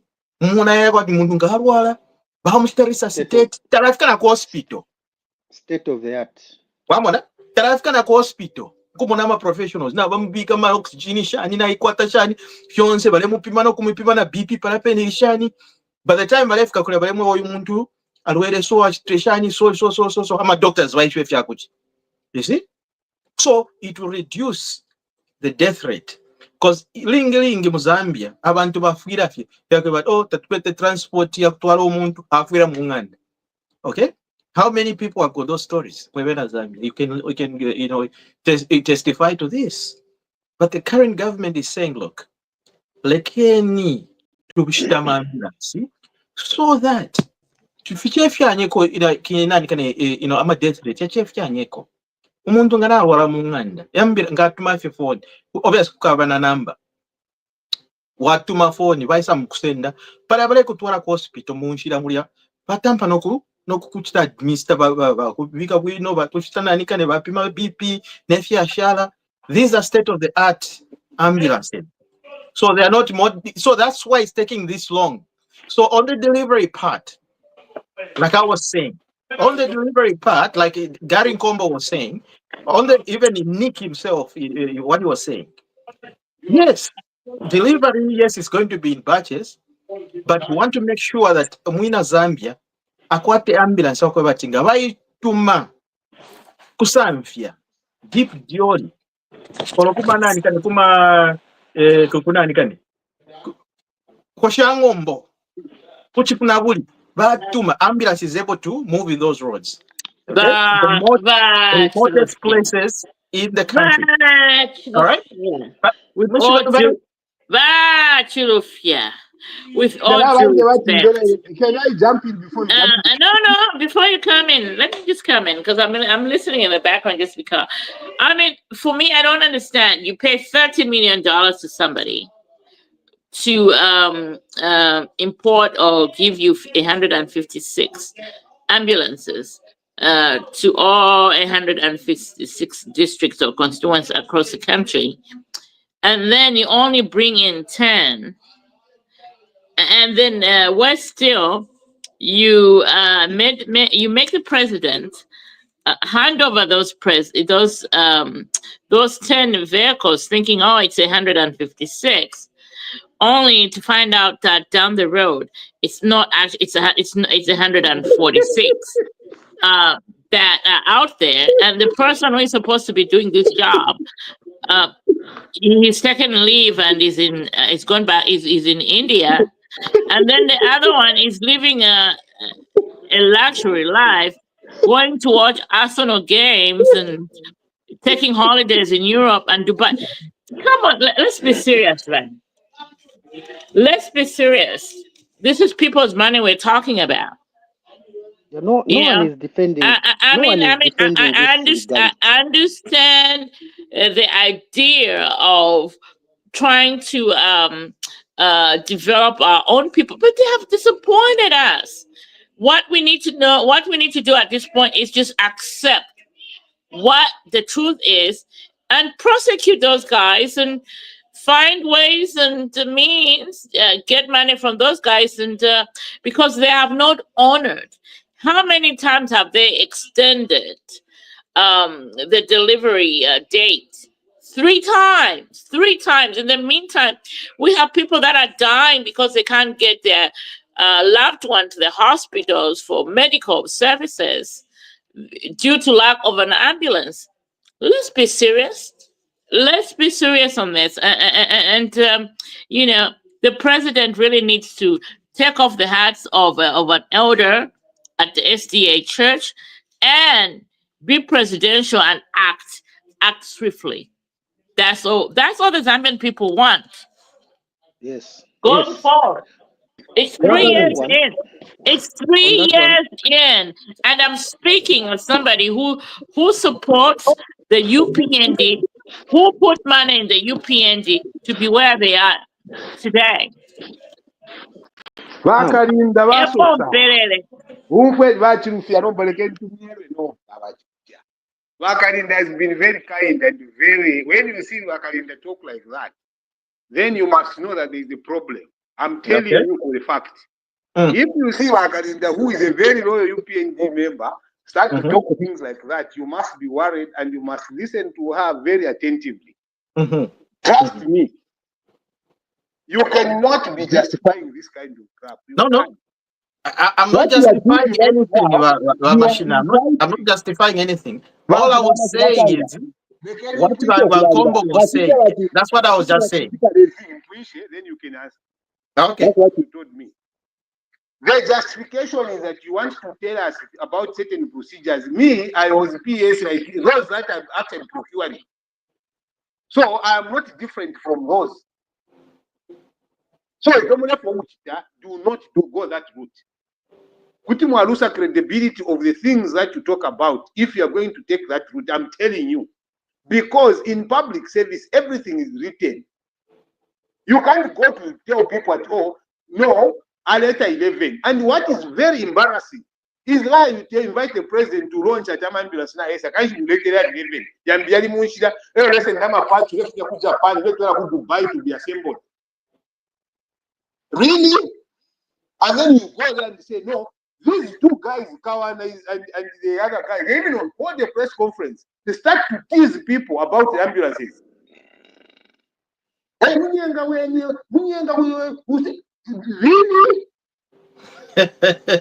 And you see, they are making fun of the people, like people are very stupid, they can read between the lines.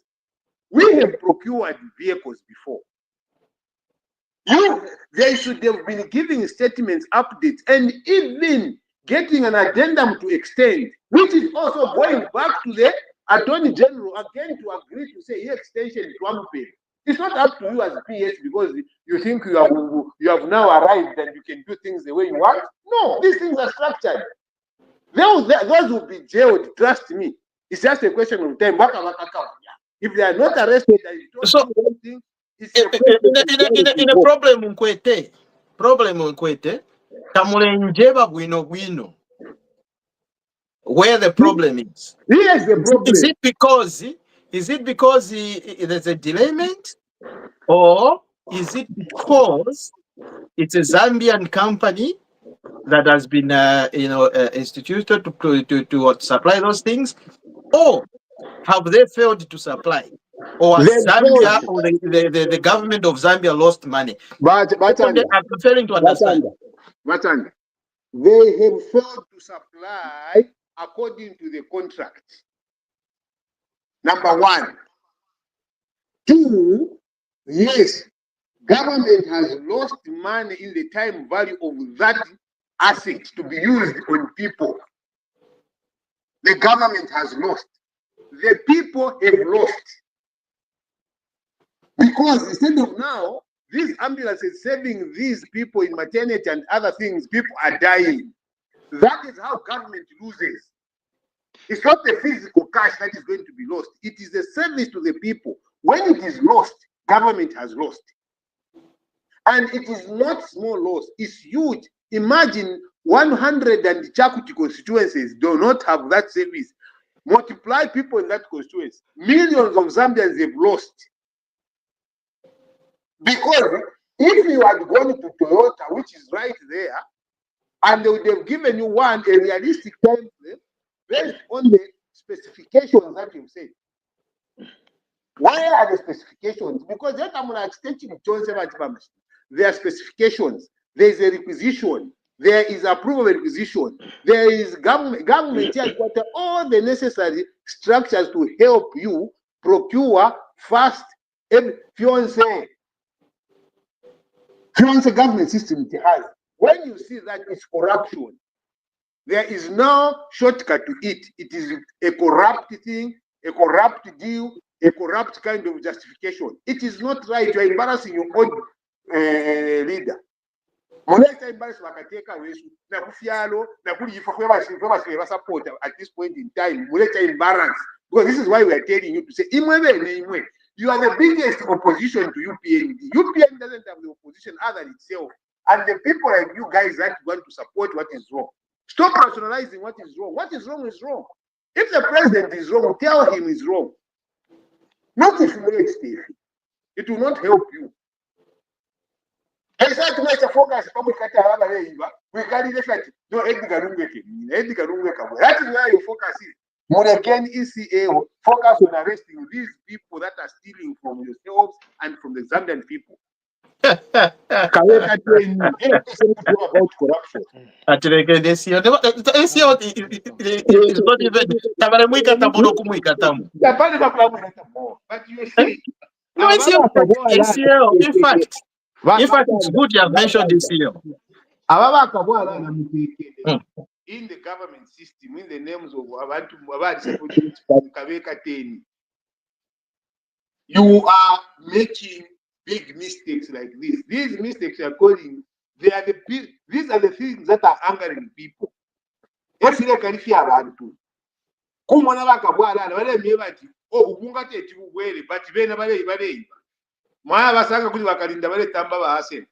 what are you doing there? Press conference. No, that's you got some valid points, but you know where I disagree. Maybe Vamacha, you've been too quiet. Can you jump in? Yeah.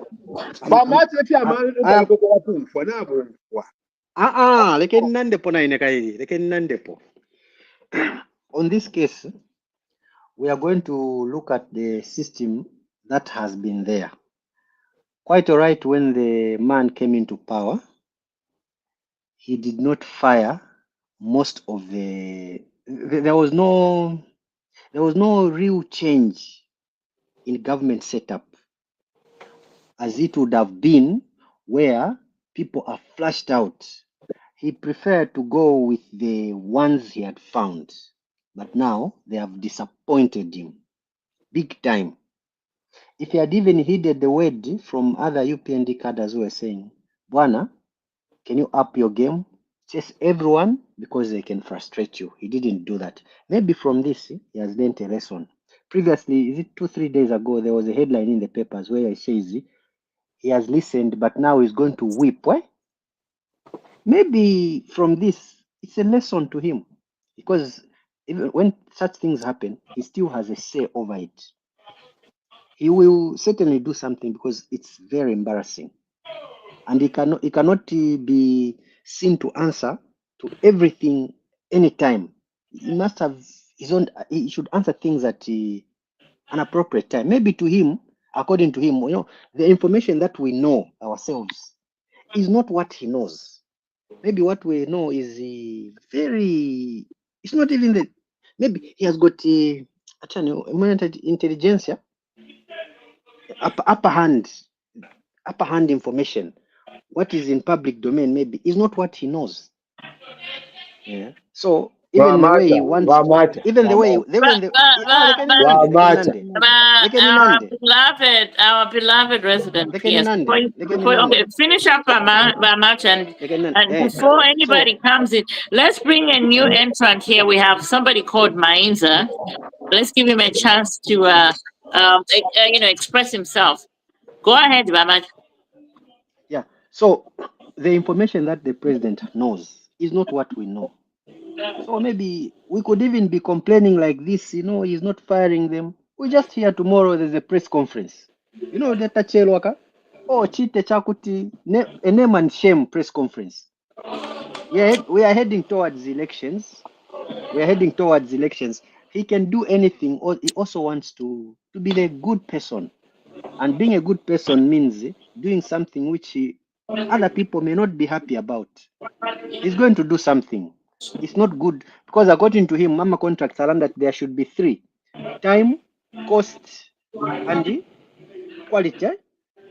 These 3 things. I mean, just to give kudos to whoever crafted that contract. I mean, it seems to be very cost effective because we are looking at they were ordering those ambulances at $80,000 compared to $250,000 that they pay when ordering them from. So the cost there was absolutely reflective. But all we're saying is deliverables is where the problem is, and that's a big issue. That is a big issue. You know what? I was going to bring in Mainza, but it's dropped off. You guys continue. Yeah, so when we talk about these things, when we talk about the president not doing his part, are we sure he's not listening? Are we sure he doesn't know these things? He is not listening. That's the problem. He's not listening. If he was listening, we give up.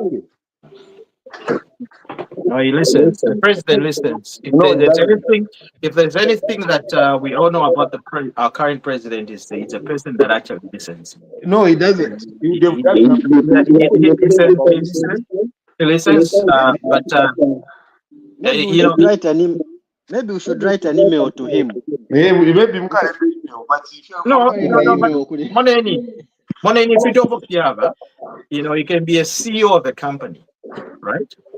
And then you could have a company. You see? Right? But the line managers,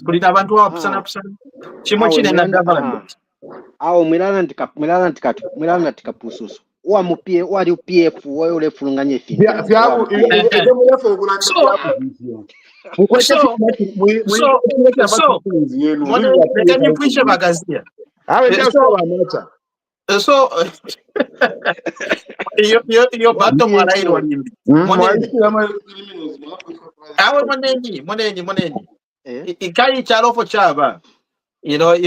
if you put yourself in a certain reputation, that's how they'll take you. And having a PF, the reputation ni abuka bola na tagari na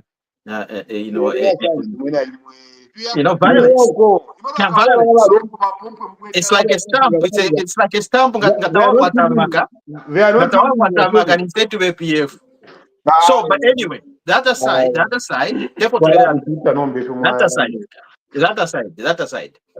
What I was saying was this. Now, you were CEO of a company, and then company, okay? Sometimes before the information reaches you, it needs to reach certain departments, certain line managers, and all that stuff. You are the CEO, you've got a vision and a plan on how to take your company forward. But one small individual, okay, right? Needs to be dealt it out at that level. There's no way. Imagine President Atampa Romba, ukula fire ukula fire abantu. It's not your job, Mr. President. Okay, that's why you have government ministers. That's why you've got councillors. That's why you've got all these other people. We are not those type of jobs. We are not talking about people that are reporting. These are people appointed by him. So who can fire them? The minister has nothing that he can do about Okay, give me one example of somebody appointed by the president that is doing something wrong. Kamoko. And who needs to be fired? Kamoko. PS Education. I am not even ashamed to mention him right here, right now. Has he been justified? Has he been found guilty? PF is still there. No, but you have to give a background. What did he exactly do? This is why. Have you been following the Public Accounts Committee when they are invited to go and appear before them? Because this thing is live from Parliament. They are asking questions about the queries, and he admitted himself that he was wrong. He must be the one to be dealt with. So if he has admitted in his own position, what should the president do? Maybe he's going to be fired tomorrow. Tomorrow is Monday. That is, you're using maybe not. So how can I? For now, we are not talking about what will happen tomorrow, because yes, tomorrow can be a different day. So that's one person you have mentioned. Did you tell me to give you another one? No. I'll give you another one. Yes, local government, the one who procured 11 ambulances. What is he still doing in office? Which one? The one who procured 11 ambulances. No. That is local government. Yes, procured. No. Mwifulunganya CDF ambulances. Yakusa nama contract na yakusa. Let's not confuse. Vachanda, I am not confusing the two. I'm telling you that it was mentioned in the part. Problem later go quarter data. That point which you can have away from this. Go and click Public Accounts Committee. You are going to find what I'm talking about. It is common knowledge to anybody. This is why they say there is a contract of 150. You must deliver 11. 11 you must deliver. You even give yourselves an extension. Who told you that you can do that? So here, okay. Yeah, let me just take what you're saying. You're saying he was given a contract of 11 ambulances and he delivered 11 ambulances. He was given 150 million was given to deliver each ambulance in each constituency. The contract is for 150 ambulances. It is not one. And the delivery period in the contract was 20 weeks. Then after 20 weeks, he delivers how many? 11. No, but how do you blame him? Was it him or it was the company that was instituted or selected? Do you know that that is where the point is? You are the one who selected. In government, they don't hold accountable the company you selected. They hold you, the controlling officer, accountable. Because it is you to do the due diligence. It's not the other company. So in the state, on behalf of government, they will not hold you accountable if I'm buying from you. They will hold me accountable because I'm the one signing the contract with you. I'm the one who to do the due diligence to make sure that you are in compliance and you can do what you're saying you will do. If you fail what to do, they deal with me first before they come to deal with you. So you can't go and deal with the other guy who has not applied before you deal with the person who was contracting you. So you deal with the person contracting, then you go and deal with the person that didn't supply. That is how it is done, Bachad. Okay, all right, fine. Okay, if that's how it's done, now let's wear his shoes a little bit. Okay, so if he did all that, and then for some reason the contractor that was selected has failed, done, what you call it, hasn't satisfied the contract. He has not done what he said he would do. In fact, what he has done, he has run away back to India. And That's right away to India. From what we are discussing, it seems you don't have a lot of information on this one. No, I don't. That's why I'm Yeah. can you educate me? Tell me more about these issues. Because maybe before you start to defend a little bit more, I No, will no. choose you to make sure that maybe for the next kind of conversation, so that you can have the information. You can look at the documents, you can follow it. Vakasia, hold that thought. Let me bring somebody who has more info on this. And that is my beloved Lozi husband, Dr. Liswani. So we are talking about the mess at the Ministry of Health. Please educate most of us that don't understand what's going on there. The Ministry of Health. Oh, which under PF or under our regime? Under the new Dawn regime, and we're talking about the missing 146 ambulances. Oh, those ambulances. There's just a little hiccup here in the sense that the Indian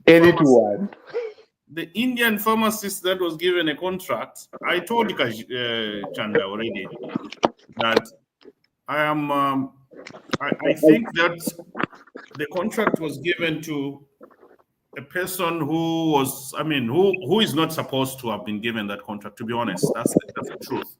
But anyone can source those ambulances anyway, but we should have given somebody that has done it before, who has the capacity to do it.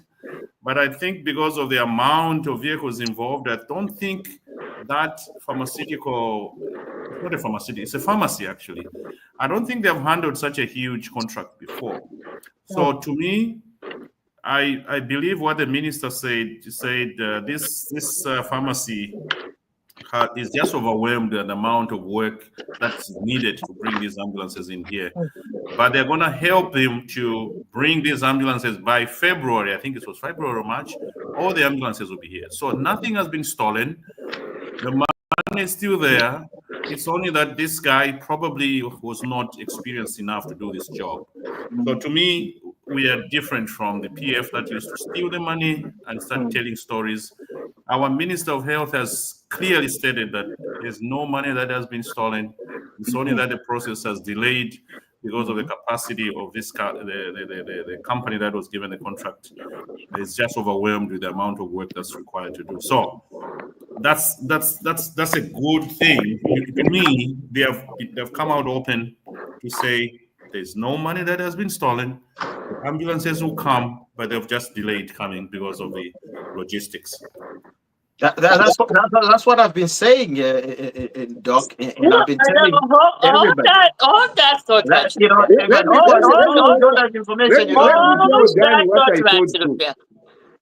The question is, it's been delayed 3 times, and you guys don't say anything. Okay, why not tell the public from the onset? Look, we're having issues with getting these ambulances in. Okay, to begin with, 3 times we're supposed to get in these ambulances in February, and then it was moved to at the end of April, and then they moved it to August. And now you are telling me, Doc, I'm a UPND sympathizer. 3 years in, we cannot make a decision 3 years in, and the person who was given this this contract, why can't he just come out and say, look, I'm overwhelmed? Why are we letting the minister be his mouthpiece? In the meantime, he is enjoying beef curry or lamb curry or samosas in India as we speak, and the other one is he's in London watching Arsenal games and doing all kinds of things on holiday. Come on, Zambians deserves better. Zambians deserve better than what we're getting right now. I totally agree with you in the sense that the person that was given a contract definitely is not the right person. It's And not the the right person who gave him the contract, Pardon? the person who gave him the contract, Needs to be fired. The person who gave them a contract probably didn't know the capacity of this company. Now, this is what I need to bring to your attention, Badan. That you see, it is not about you having the capacity to assess. The process is written. It's very, very, very clear. You can't make a mistake. It's procedures that a person who starts today can actually get them, because they have witnessed these things in the past. That's why you see the procurement process keep getting refined. You cannot. The due diligence was supposed to be done by him, the PS, before the contract is given. If you do not do your due diligence, you are nailed. You are fired before they go to that Indian. You are the first one to go. You are the first casualty. And then they follow that person with his codes of the criminality. If the minister is involved, is also Kaufela. You see, the president needs to deal with the PS, needs to deal with the minister. If he doesn't, I have told you from my view here, he is involved. The president is getting money from it. If he does not deal with them, because these are mistakes that cannot be made by just no. Okay. And then you have the audacity and the courage to hold press conferences and start teasing the Zambians when they are in need of these ambulances. The Zambians have lost, and here is how they've lost. But that I was saying, the Zambians have lost over a service which should have been done in the constituencies right now. When you don't deliver on time, and you deliver 5 months. PS. This, businessmen, when they are lobbying for a contract, they have seen it. Me personally, in my department, they have given someone to supply us something. When he had come there telling us all the stories, and I believe the stories, he gave us fake papers that he has done this in the past, he has done this and that, when it was not true. So the truth is, businessmen are shrewd. Some of the business, not all, some of them are shrewd. They will present a picture that will give you, as somebody that wants their service, a picture that they have done it before. We have seen this in maize delivery by FRA. We have seen this in Zambia National Service, delivering of some of those carpenters those days. These people say, no, me, I've been delivering carpenter. I know this comes from Pulungo every day. So they give them the contract and then they start telling other stories. So it's a very unfortunate scenario that this man is not delivering according to his promises. But me, as a Zambian right now, I'm a little bit, I don't want to use the word happy, because yes, the ambulance is supposed to be helping the mothers and children in those hospitals in the rural Zambia. I'm a little bit, what can I say? I'm a little bit comforted in the sense that I know that the ambulances at the end of the day will arrive. Nobody has touched my money. The money is intact. It's just this crooked guy who was given the contract and is not able to deliver. That's what comfort. If I was told that you don't know where the money is, you can never be comforted when there's this scandals like this until you see the ambulances. I'm telling you for the fact. And more importantly, that this guy has run away in India. It has raised another level of suspicion. How did they allow him to run away? How? Because this is a man of interest, a person of interest. You go to garden where he had the Karam Shako pharmacy, it's closed. There's no one there now. And then you say, no, I'm very comforted. No, you must be very worried about this procurement. Because it's not adding up. Things are not adding up. 3 times adjusting. And then 3 times this information consumed. It has to come and pop up from the audit committee. And then boom, then people start following up. Oh, let's find this person. The next person, the person is done, is gone. And then we will deliver in February. The only thing the PS says, I will resign if I don't deliver in February. Where do you get such kind of power to even decide when this will be delivered and what will happen at that point in time? When you're not delivering public goods, are they your personal vehicles that you can go and say, where is the contract for extension? Did he produce a contract? Okay, now the Attorney General has given an addendum, which now gives the sanctions of what happens if these vehicles are not delivered at this point in time. Who is going to pay? Where is that contract? It's supposed to, these things are procedural and they are very much streamlined. It's not a word, it's not your word that should be taken on, because he can lie, people lie. He can change his mind, people lie are done. Even the minister of the floor of the house, he can lie, and there's nothing we can do if there's no document that binds him. There has to be a document about this delivery. You know very well people lie. So, for me, this should have, they must send signals to all these controlling officers that they have become overzealous and doing things without following procedures. Kamoko must be also follow suit today. The same guys, they must go with them. They must deal with them. There's no way you can give 3 million in your own account. You pay, you transact $3 million without a tender procedure, without the other person who has enjoyed the service signing a contract. How? And when people complain, PF, we are very different from our PF. With this kind of behavior, when they change, you can do better. And on that note, I'd like to say, yes, we can do better. And I Yes, we can. expect the whip to crack in the next few weeks. Yes. Anyway, shall we move on to the next topic? Yeah, I know my friend over here, Hanifa, was here, but she's in Lusaka. She just dropped off. So hopefully she'll come Yeah, we back. can move in. Yeah. But actually, you're on the driver's seat. Well, let's move on. Yeah, I think we can talk about the one of the most developmental projects that's going to be huge, not only for Zambia but for the rest of sub-Sahara Africa. And we're looking at the Lobito corridor. You know, the Lobito corridor will be one of the largest trans-African network or corridor that's going to connect, three major players in terms of countries.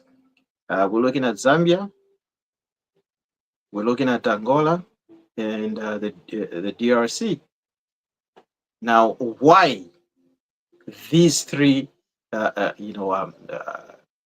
countries are strategic and important for the Western world, China. Well, let me just say the rest of the world. Why? Okay, and why is this project being on the hearts and the minds of the Western world and the Eastern world? It's because of what we have here in Zambia in particular. In Zambia in particular, we all know that we're blessed with copper, and we're blessed with cobalt and other minerals that we've not yet discovered as we speak. Okay, and same thing with the Congo and Angola, of course, same thing. Now, this project is at the heart of the president, and the president himself was saying, like, look, we want to connect Zambia to the rest of the world. And how are we going to do it? We are going to do it only by providing a way in which to, transport our minerals. Okay? And instead of just looking at a lower level in just, people that come in, they get, a few tracks, and then this would be more of a larger scale. Supporting industries will be created, and of course there'll be value addition. Already we know batteries already been manufactured in Zambia. Okay, batteries have been manufactured in Zambia already. Now it's just a start. What about other things, right? And where are we going to take in terms of this access or excess? Where are we going to take all those things? We need to have a network, and that network Yes. is the corridor itself. So that corridor is going to provide opportunity for us Zambians, for the government, and for us to gain more revenue that we're lacking at this time, at this point. And if you wonder why the kwacha is not doing well, it's because we're not exporting anything. Zambia is predominantly known to be an importer for the last years. I don't know how many years, but look, it's clear to say that we've just been importing, and there's no way. Just looking at things to say, why is the kwacha the way it is? The kwacha cannot be strong if you don't earn enough revenue or enough foreign exchange. There's no way. No matter how much mathematics you do, it's not going to happen. Okay? Chimo chine na Balungu is coming to say, oh no, I mean, when I come, the dollar will be. Please. Please. I want to acquire. What we're saying is, we'll have all these, that's why, look, if Chibotolo, Cooler Box, these investors are not stupid to invest huge amounts of dollars in Zambia. They know why they're doing that. And they're seeing it, that in the next coming few years, they will be reaping huge profits. Okay? And Zambia itself will be will be making huge profits.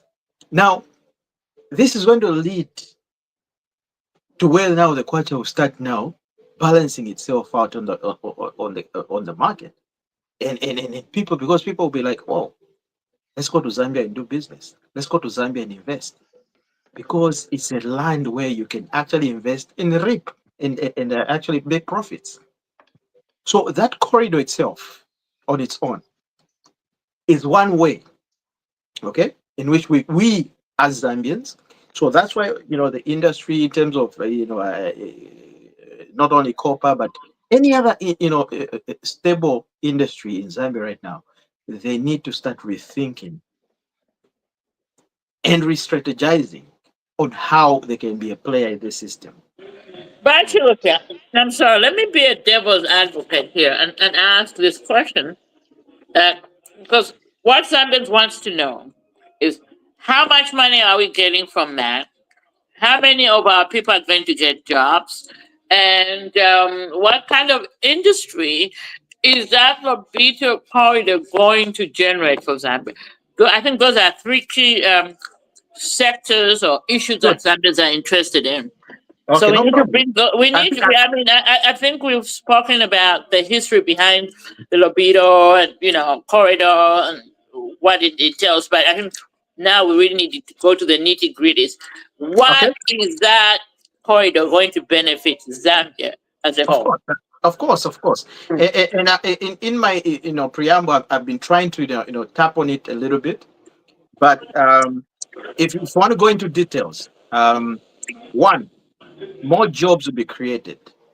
Okay, so now imagine this: if the mining sector starts making a lot of profits, okay, because now you're exporting, copper in a faster way and at a larger scale, the mines will be expanding and employing more people. So more people, it means the Zambian, the local, wherever the mine is, locals will be employed. If they had 2,000 workers, but because the capacity in which everything is now moving, they will now suddenly have 4,000 capacity. So it will be a double yield. So same thing in the agriculture sector, along the line of rail. Okay, along the line of rail, there will be cities, towns that are going to be built or developed. Okay? So all those things, people are going to be employed, more people, more towns, more money in people's pockets. Not if you have but it was just a song. But this thing you can actually see it even in the infancy of this project. So the Zambian people, they are going to see these things that are going to happen as the project proceeds. Because one, like I'm saying, look, Ngamwachta connect Congo, Zambia, and Angola into Atlantic Ocean. You are now have an access to the Western world, which is a huge market. Look, one thing I can tell you one thing. Here in Canada, they depend on imports when it comes to fresh vegetables, fruits, grain, right? That's the number one. That's what they import a lot here, just because of the weather and how it is.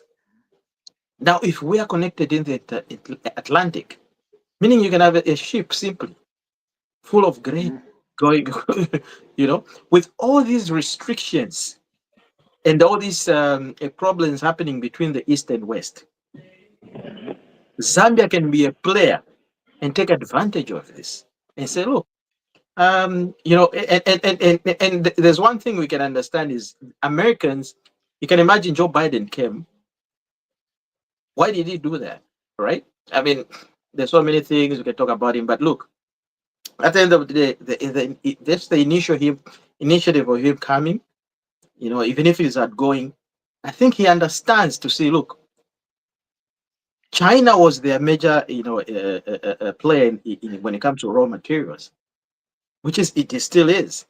But when Donald Trump came in, he started threatening that market to say, look, if you increase, Donald Trump, in fact, was the first one to say they're going to increase tariffs for Canada and China and Mexico. The reverse is this. China said we're also going to increase tariffs on all the raw materials that's coming to the US. So whatever manufacturing companies are in China right now, which almost all of them are in China as we speak, they'll be hit with a lot of things. So it means things are going to be expensive from now going forward. So in America, if they're thinking, they'll be like, look, let's go tap in directly in Africa, because they've been late in the party, but look, better late than never. And a $600 million investment has been pushed in that project. So that's what we're saying. Can I chip in there, please? Go ahead. Through the chair, if permitted, if allowed by the chair. The chair, okay? Go ahead. Oh, you're the okay. So, to me, we have discussed this with Chanda Gazia before. Today, was it today or yesterday, Chanda? We have to be very careful as African countries when you see these superpowers coming too close to you. When you see a white man come and being too friendly to you, he wants to get something out of you. We have to be very, very, very careful. The funding of this Lobito corridor by US should be taken. I mean, what should be looked at with a very careful lens. Okay. First of all, America is funded as putting money here for its own benefit. They are not interested in developing Zambia. They are not interested in developing DRC or Angola. They are not. Their main aim is to siphon the main raw materials for their the battery, electrical cars, battery industry, which is the next big thing in the next 50 or 100 years, okay? So they're strategically looking for where they're going to be getting these raw materials from. To me, as a Zambian or as an African, I'll take this with a pinch of salt in the sense that I don't want these guys to be coming to pick raw materials to go and manufacture their batteries in Michigan or whatever.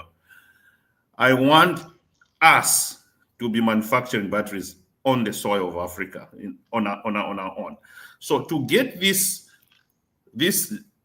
corridor, which is designed to get raw materials, this corridor is not designed to get finished products. It's designed to come and suck our raw materials that are needed to manufacture batteries. That's number one aim.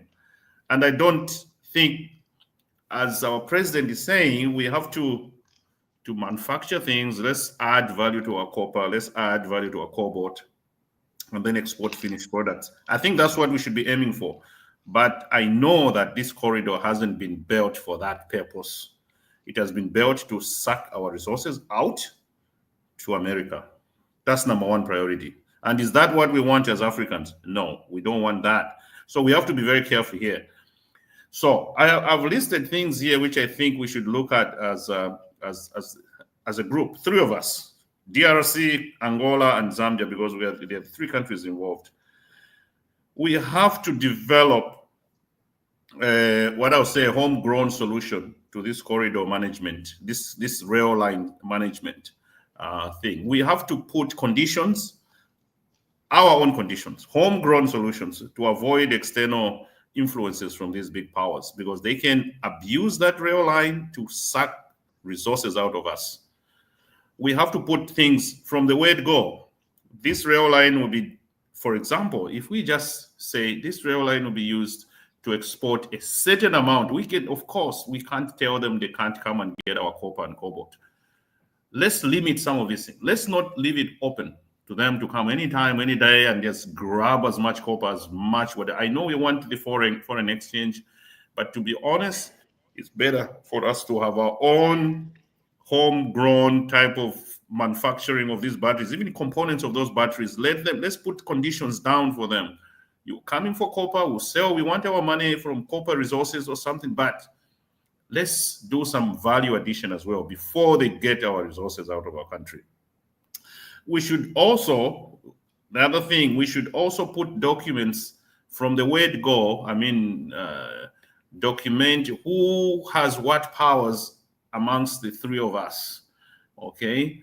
Because as it stands right now, Angola is in the driving seat for this corridor, all right? They will be determining what goes through, what doesn't go through. Now, imagine if a regime changes in Angola to a dictatorial person or something like that, things can change. So let's put documents right now, agreements between these three countries as to how we're gonna run this. If we overlook this can be a huge problem in the future. Angola can just say, oh, copper from Zambia, 5% tax, or from DRC, 5% tax, or something like that. They can do that. So we need to put legislative documents in place to foresee the future, because the HHEs and all these guys who are in Chisekedi's, they will not be there forever. This rail line is going to be there for the future generation. So let's put rules and how we're going to play the game from the word go. Otherwise, it can cause serious regional tensions if we overlook this. All right. And to me, we also have to think about designing the flexibility in the use of this corridor, in the sense that we should not simply say this corridor should be used for exporting of minerals and blah, blah, blah. No, we should put something to say this corridor can be used for this, for that. Let's diversify the use of this rail line. For us to say it's just for mineral exports, which America wants, of course, I think we should include diversity in its use, other than just minerals. So we have to be very careful. And the last but not the least, we should be aware that if America is gonna, because right now, America is gonna use this as a siphoning route to get the minerals out of Africa to go and manufacture batteries in the US. Russia and China will not stay back and look at this exploitation. Russia can come in, China can come in. China is already in Zambia, the DRC is in Angola already. They will not allow America to start exploiting us. They will do something to prevent that. Because America right now, what they want is to exploit us. That's the truth. That's it. It's not a hidden agenda. They want to exploit us. And China is already in Zambia. Russia can come anytime they want. But please, let's bear that in mind, that this can cause, other than causing prosperity in the region, it can cause serious conflicts between us. And when you have these big powers being involved, Russia, China, US, they say when the elephants are fighting, it's the grass that suffers. These guys can seriously divide us over these minerals we're trying to export. They can seriously divide us because when we divide it, they will conquer us better. So let's bear that in mind. Let's remain united. Let's make documents that are binding for the rest of for the 50, 60, 100 years from now so that we are not exploited. I foresee big powers coming here telling DRC something else, Zambia something else, Angola something else, so that we fight. And while we are fighting, as they have done in the past, they exploit us. It has happened in North America and North Africa. It is happening somewhere. We've seen this. They will make us fight. In the meantime, the trains will be going through Lobido. I'm telling you. So this should be our eyes should remain open for such type of techniques. That's why I can say. Oh, look at that lousy husband. Batu, we are almost hitting the 3-hour mark. We are 37 minutes past the. Yeah, I think Can I chip in? Yeah, go ahead. I'll come in after you. You see, our Zambia needs to export 3 million tons of copper. Currently, we're having to use Tanzania route. If not Tanzania, we're using the Port of Durban route and the Walvis Bay. Now, we shall have a fourth bay to be using. So, which means the rate at which these exports have been leaving Zambia is going to increase. So, if it increases, it will mean the time factor on the time to do business will be reduced. And if it is reduced, there'll be more goods leaving the country and more money coming in our country. That's number one. Number two, that corridor, is quite new.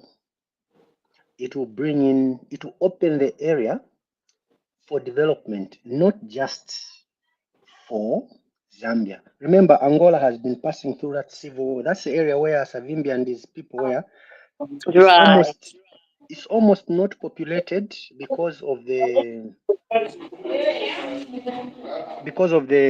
heavily the area was heavily mined. Yeah. There were a lot of what are the grenades? Landmines. So landmines. Yeah, they left a lot of. It will be opened up. We are going to have more. Even Angola itself is going to be happy that the people will not just be concentrated in certain areas. They will go and live near that rail line. According to settlement geography, there will be more like a linear settlements are going to develop near the rail line, which will mean even Angola will also open up. Zambia also, we shall not just have this export to Tanzania. Tazara is stretched. That rail line is stretched. Our roads are heavily getting dilapidated because we are having to use trucks to ferry very heavy materials. Imagine with that rail line coming in, our roads, even the lifespan of our roads will be increased. We shall not be maintaining them like every 10 years, every what. We shall have less trucks on the Zambian roads. So it's a two-way thing. The long-term part, yes, is there, and others will control it. But even if they control it, we shall have their hidden benefits.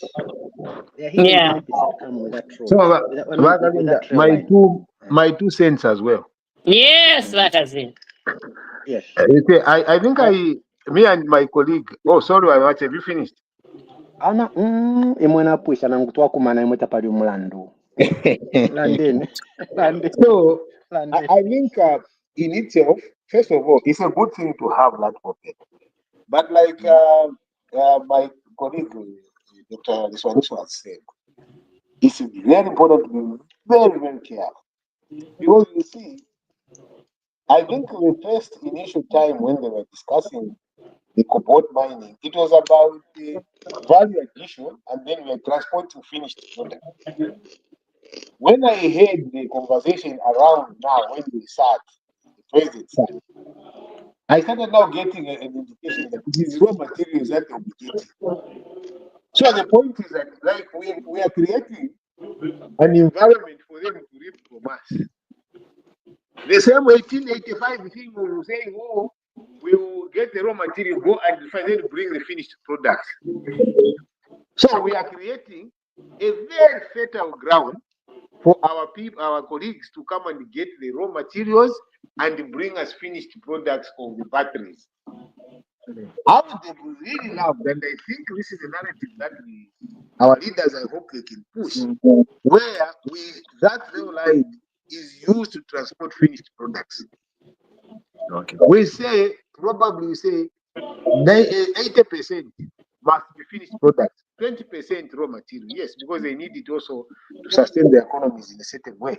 But then we must first of all focus maybe half 50-50, rather than we just start having now a 108 wagon train carrying raw materials to the coast to go and put in an ocean liner, which is 200,000 metric tons of cobalt is gone, or copper ore is gone. No refinery, because we must really be very, very careful. And like what Daniel has said, this could be something that can finance our very serious problems within ourselves and the neighboring countries.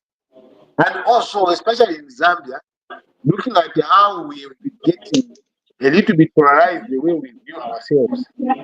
Where the line of rail may pass, we may say, oh, there's nothing here for us, it's not for everybody, it's not for all Zambians, it's for us. And we start having war. So it's just to make me careful with what we are seeing, and we will have some better plans. Absolutely, that's Okay. absolutely correct, because yeah. So, Bachelotier, I think he had before you cut him out, he had some stuff to say. So, I think coming I'm back not to going to spend Lucia, I'm not going to spend more time on it, but I'm just going to briefly state it. Like, look, um, I think this corridor, yes, it's good, and we don't have the details yet. When because you're saying, should it be 30-40% or whatever percentage should raw materials go out and finish. But here's the thing: we already are seeing the creation of all these other industries right now. Zambia is already producing batteries. That's a one step. Okay, so in the next future, when by the time the railway will be in full operation, we'll start exporting them from Africa to the United States and the rest of the world, right? So that's gonna be huge. So already all these things are put in place. So now the percentage of what is going to go in, the percentage and all those final details, it's good that you've brought it up, and it's good that obviously the government will be listening, and it's good. It's going to be if it's going to be implemented, that information needs to be provided to us. Now, do you know what's this going to trigger? Because right now the West is going to take advantage of this, corridor. It's going to trigger the serious talk that has been there for Tazara to be revamped so that it goes all the way to the east now. Because remember, China is interested, I and mean, China is already, has already promised, yes, about now they don't 1.5 billion into Tazara. So, Yeah, exactly. So now this is a battle, and in the world, everybody, everywhere, they're saying like, look, there's a battle for power, and there's a scramble for what? For minerals in Zambia in particular. So all these two big powers, China and the Western world, America in particular, they want our minerals. Now, how do we position ourselves? How are we going to position ourselves? How are we going to take advantage of this? Because they are the ones that are coming to us. Okay? So we need to start dictating certain terms. Let's just not be in the past where they dictating, what they want to do and stuff like that. Let's start dictating these things and let's take advantage of it. I can assure you, in the next coming few months, you're going to see the president of China coming to Zambia. I can tell you one thing, because this move, it's between US and Canada. US and Canada, they're not in good terms right now. But there's one common factor: they need minerals, and the minerals are found where? Our weakness, Wachanda, right there. The minerals are found here. That is our weakness. Where they're found in Zambia.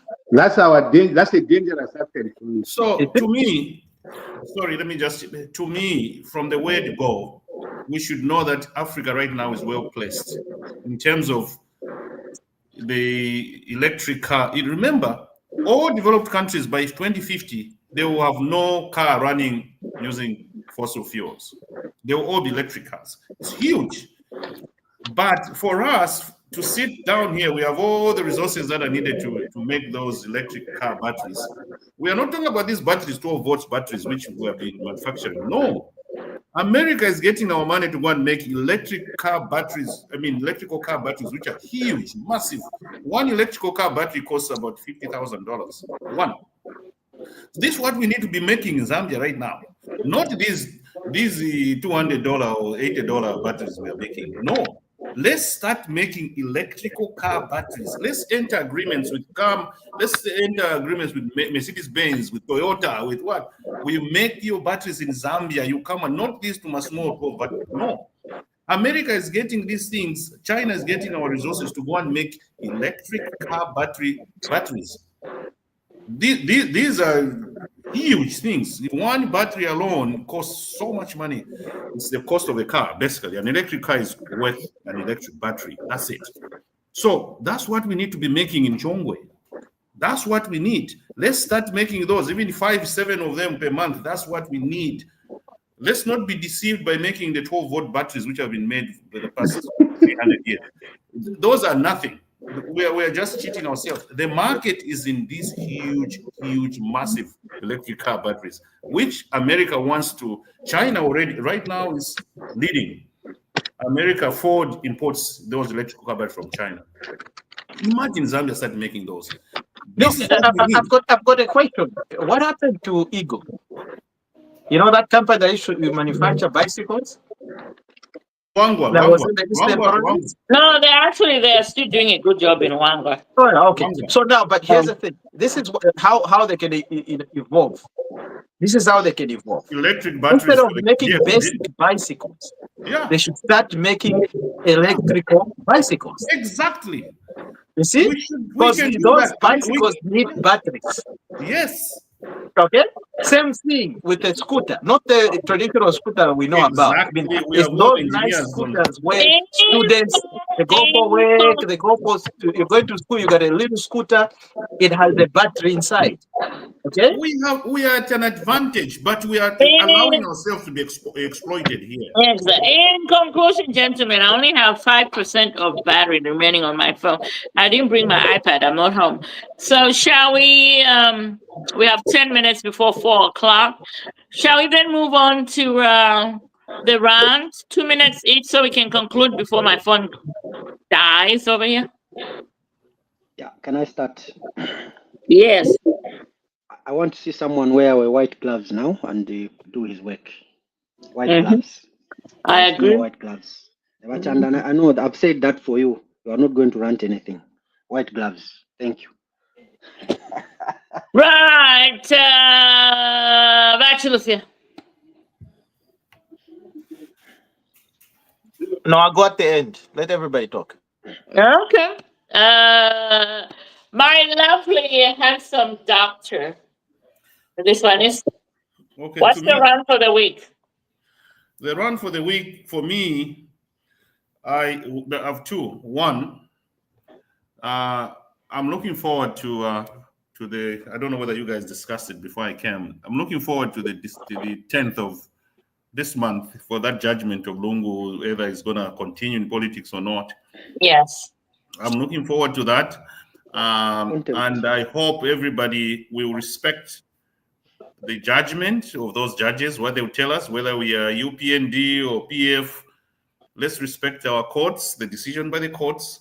If the courts say Lungu is allowed to stand in 2026, let it be. Let's not start fighting the judgment of Tuesday next week. Let's respect our courts and then move forward as Zambians. Secondly, definitely my president, HH, to me has been too soft on his team. We are seeing a lot of obvious acts which needs discipline, but he's not doing it. We need someone to be fired, Mr. President, please, because this is getting out of hand. We cannot be forgiving forever. No, sometimes you have to put your foot down and say this is unacceptable. I think he talks to them on one-to-one in State House, but the Zambian people are tired. We don't want to go back to the PF era where people were stealing money and doing all sorts of bad things. Nobody was fired. Please, let's do something. We're different from PF. We can do better. We need people to be disciplined. We need you are the shepherd. The flock has to listen to you, whatever you're saying. You're saying good things. You are leading by example, but people are not doing it. We need discipline in the UPND. Thank you. Right. Wow, beloved resident PS Bakazi. I have two rants. Number one is that yes, I'm also expectant of the judgment. And first of all, the white glove, yes. But I know that he can't fire him because they've done it already. He acted very swiftly when it was Chirundika in Wapula, the Suji-like thing. He was fired immediately. The case came out. He didn't act on Kakubo. I don't expect him to act on Kamoko. I don't expect him to act on Smonga. If he does, that will be kudos to him. I'll be glad. And I don't just want it to end at the firing them. They must also be investigated to the same extent that everyone else is investigated, and if possible, get prosecuted.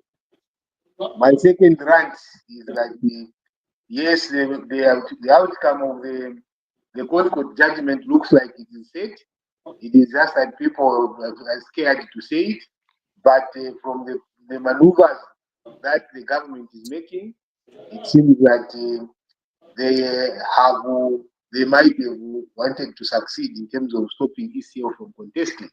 That's the maneuvers that I've seen. I will not appreciate anything that runs away from what you've decided. When courts decide at a certain level and they've been guided 4 or 5 times, we don't expect people to be breaking the laws like they actually accuse others. If they go away from what they decided in the past, they will open the can of worms and they will call for a lot of judicial review for any judgment that has gone to them and they've passed on. It means that we have to go and review each and every line using a different format also. Having been a personal officer of the court, I know exactly what happened. And number two, I want them to heed to certain constitutional lawyers that are respected in the country. They like Johnson. Johnson was told us this case is moot, it's dead. Leave it, move on. ECL is eligible if he wants to contest. And the Zambians can make a decision whether they like him or they don't like him. It's not up to the government in power to make a decision.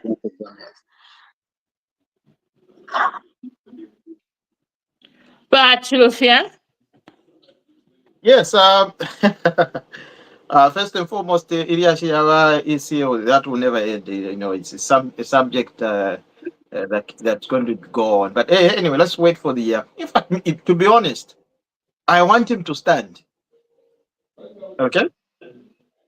For your own information, I want him to stand, and I want him to be eligible, so that the Zambian people can actually show him that 2.8 million wasn't enough.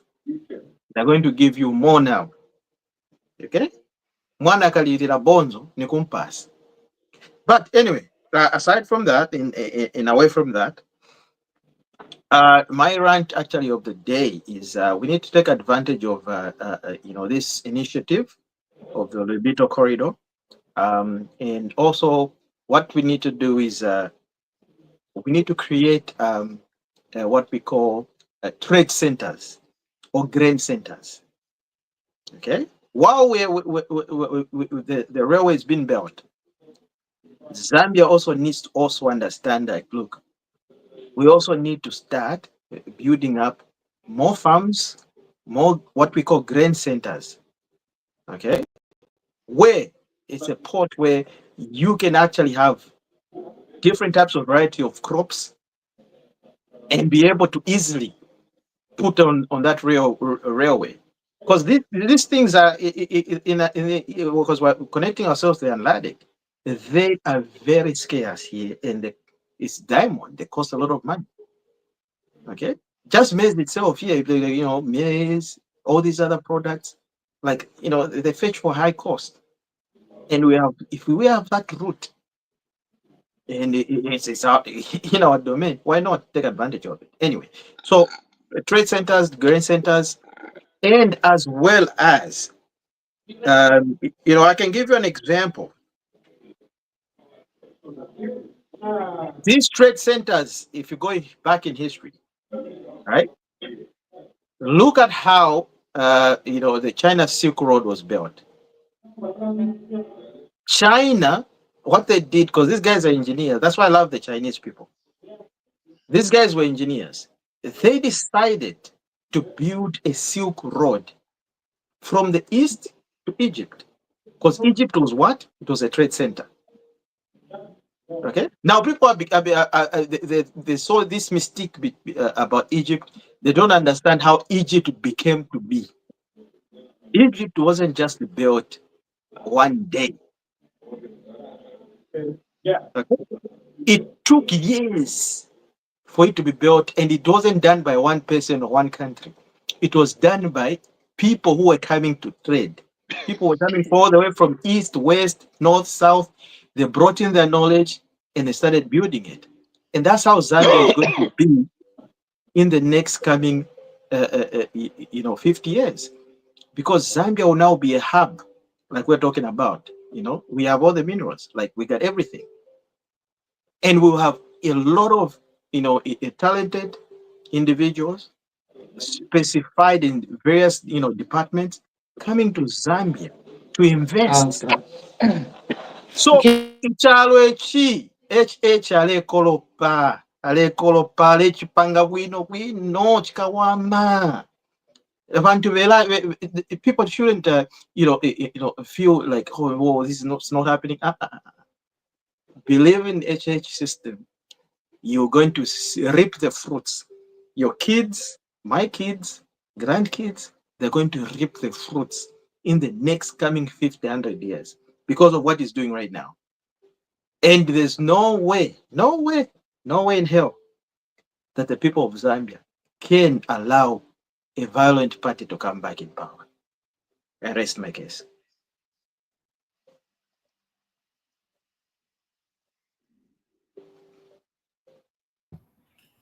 Is everybody?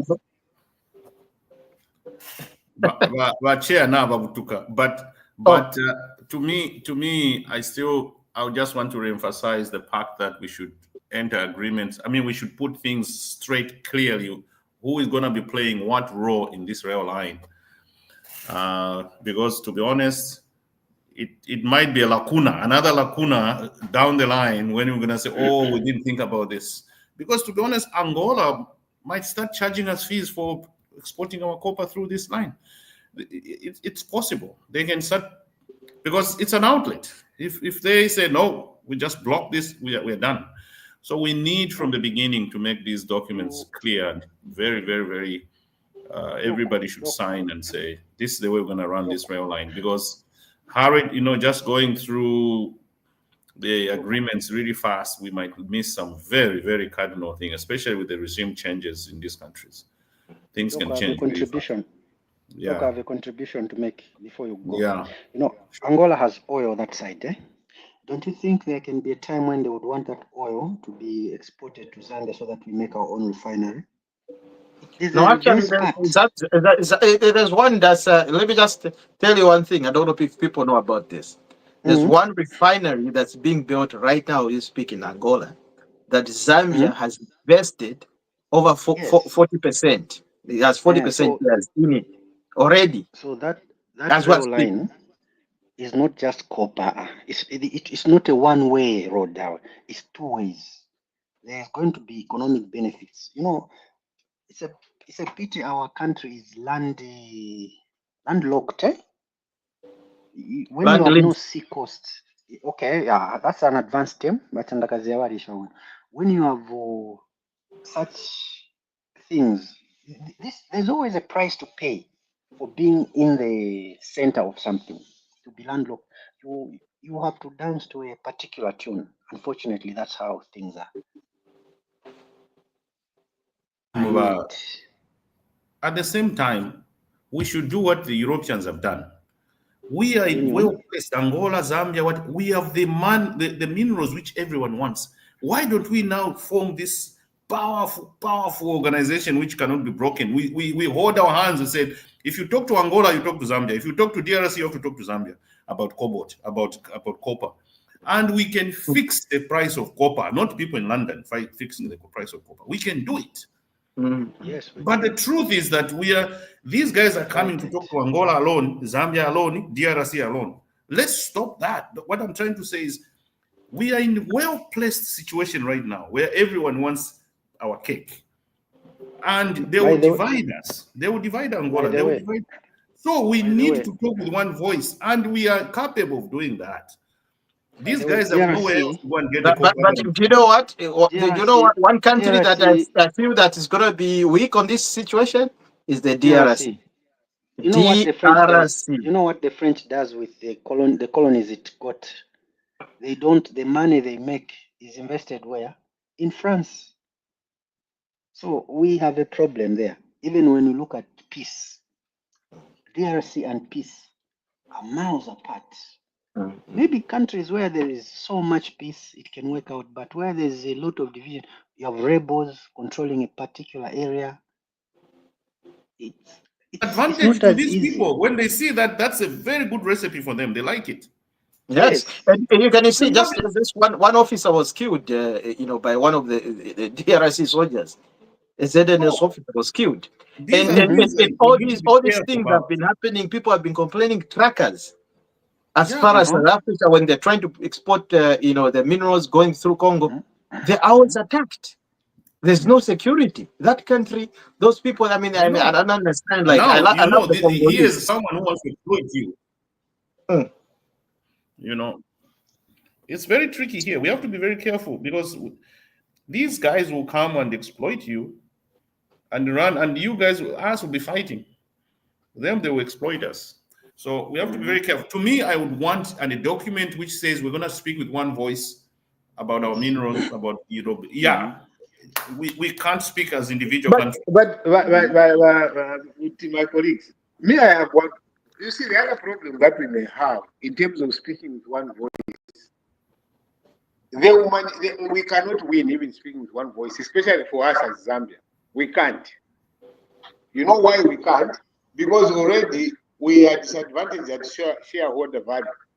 The mines are not ideally held by us. So if they connive with the majority shareholders to manufacture in a certain country, and those guys come to Zambia, there's nothing we will do. Because they will say, it is a shareholder's decision that these things cannot be done. We're going to export so much. And we cannot win that one. Unless we are the owners. If we are the owners of the mines, yes. It's something we can win, maybe. Maybe we can win. How can we be the owners of the mines? We are not. How can we be the owners of the mines? Suggest methods. It is shareholding. Mines are, when you want to own something in business, it is a shareholding. That is where the ownership is decided. If you are those shareholders, you can't claim ownership. How can we be shareholders? But it is, you know how shares are bought. No. If your number Malankari. Umfweni. Naile ku Zambia Sugar shareholders meeting. When Ilovo British Food puts up the hand to vote. Do you know how many votes? 6 million. 6 million votes. Ine as my handy, 1 hand, 1 vote. But for British Foods or Ilovo, 6 million. What's the purpose of having come here? That has been my fight, and that is why I've been so mad at selling the mines to the foreigners.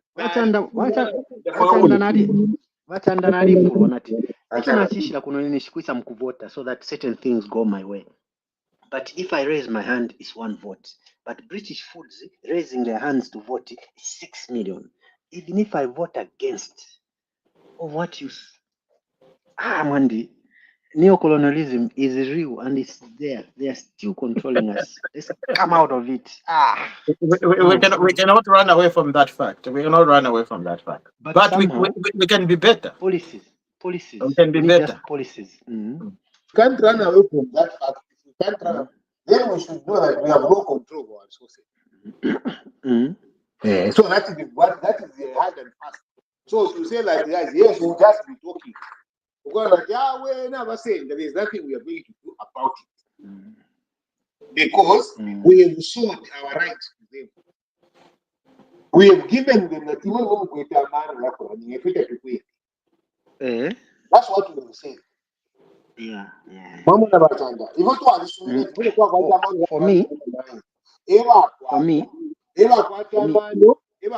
maybe if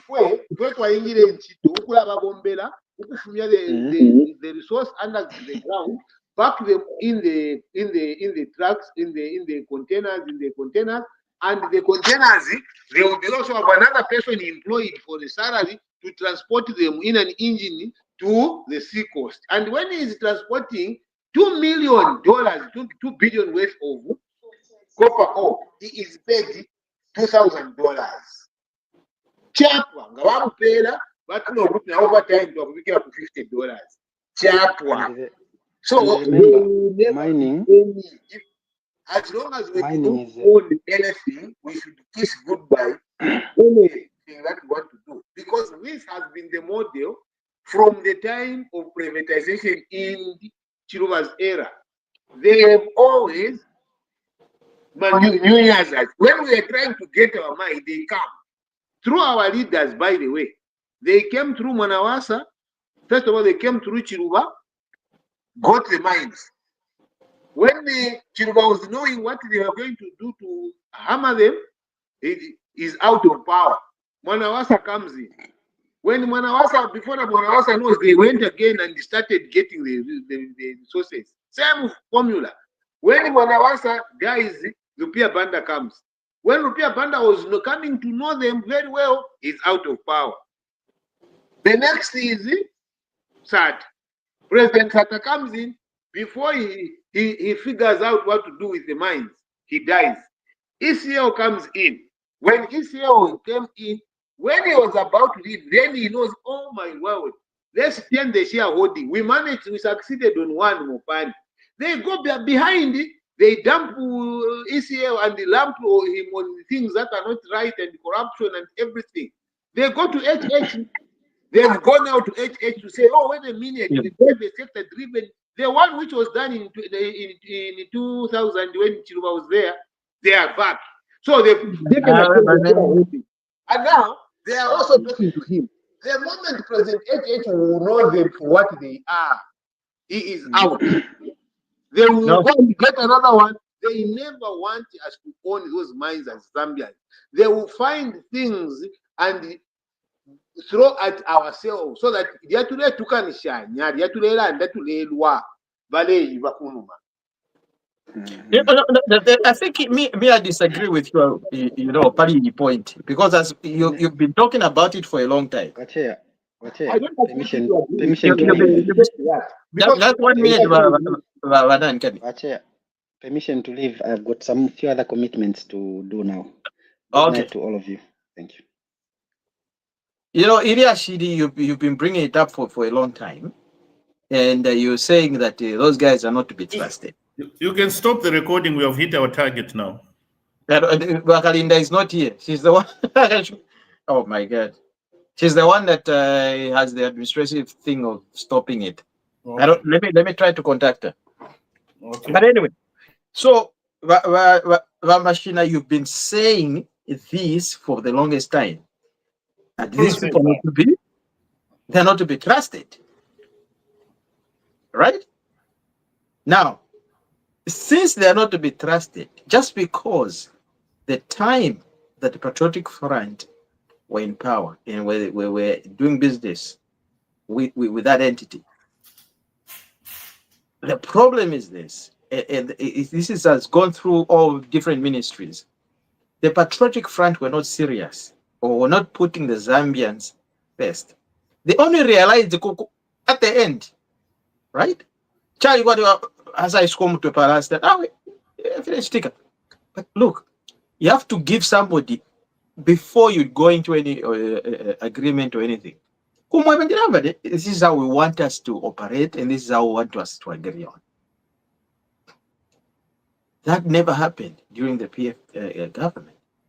PF government Batanda. This is why you make mistakes. I never said PF for what. The problem, we want to narrow this conversation to PF and what. It's not about PF. I'm giving an historical example of how these people have manipulated our leaders. From Chiruba to date to HH. That's what I'm saying. It's not about PF. Okay, start from Chiruba. Let me. I want to hear. Chiruba privatizes the mines. What happens when you privatize? They came and bought the mines. They were the majority shareholders. They said we are going to vamp and stuff like that. They changed terms and conditions for the workers. When you wanted to change them, what happened? I don't know what happened. When you wanted to change them. Doc, I think can you just mute yourself for now? Okay. Yeah, go ahead. Go ahead, Vakazian. Okay. That's that when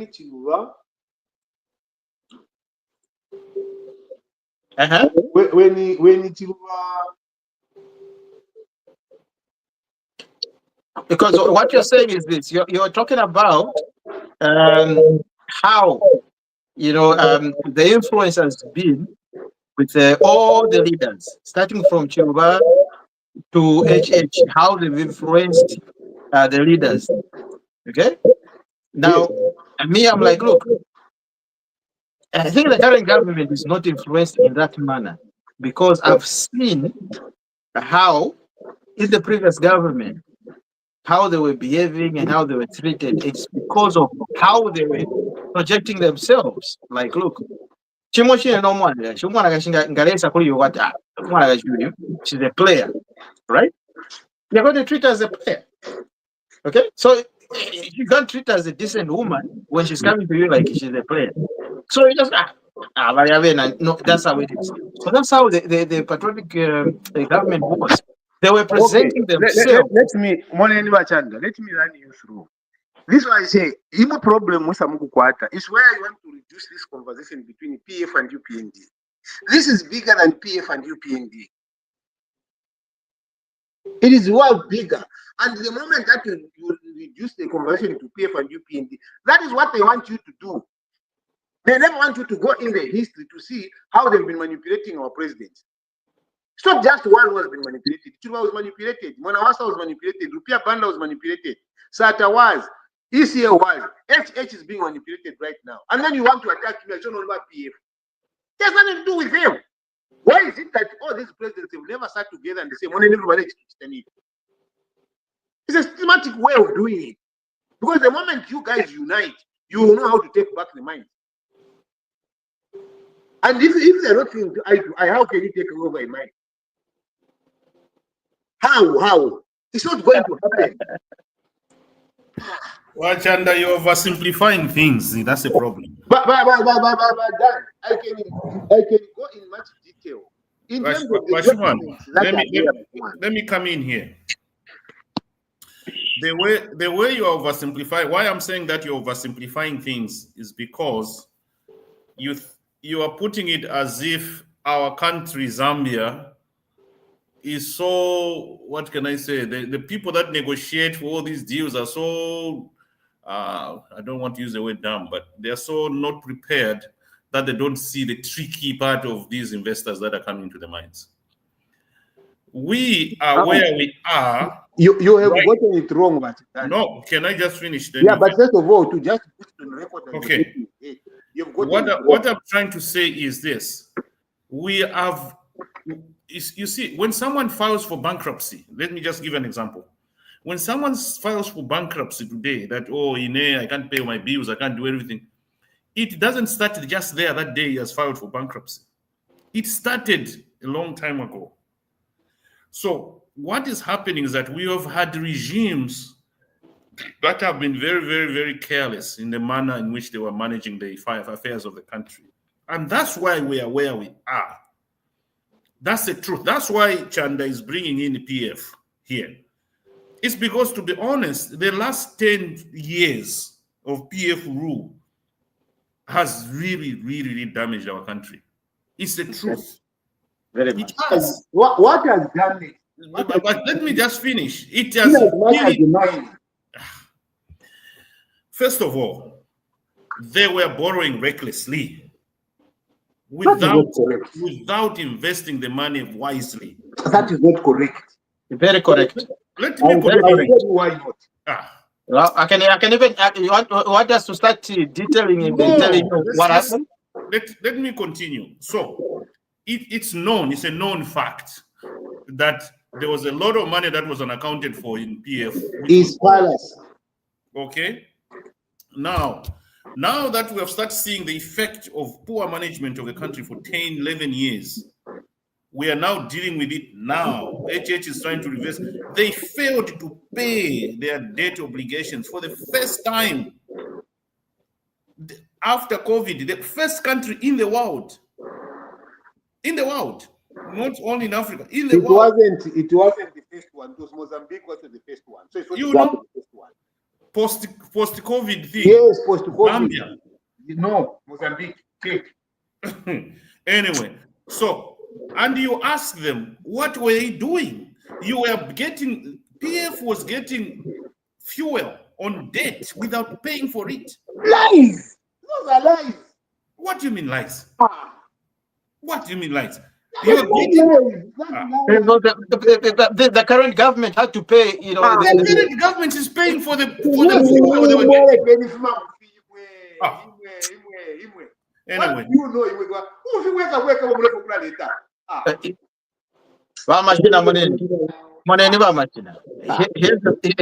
the truth. Stop talking about whether you like it or not. That's where we are today as a country. Yes, no, because you are misinformed. You are terribly misinformed. No, it's not misinformed. Everything is in public domain. And you keep lying. Okay, everything is in public domain. What is the public domain? It's not hard to get information to know how much the government of Zambia was owing oil refineries before the European government came into power. It's not difficult. It's not complicated, right?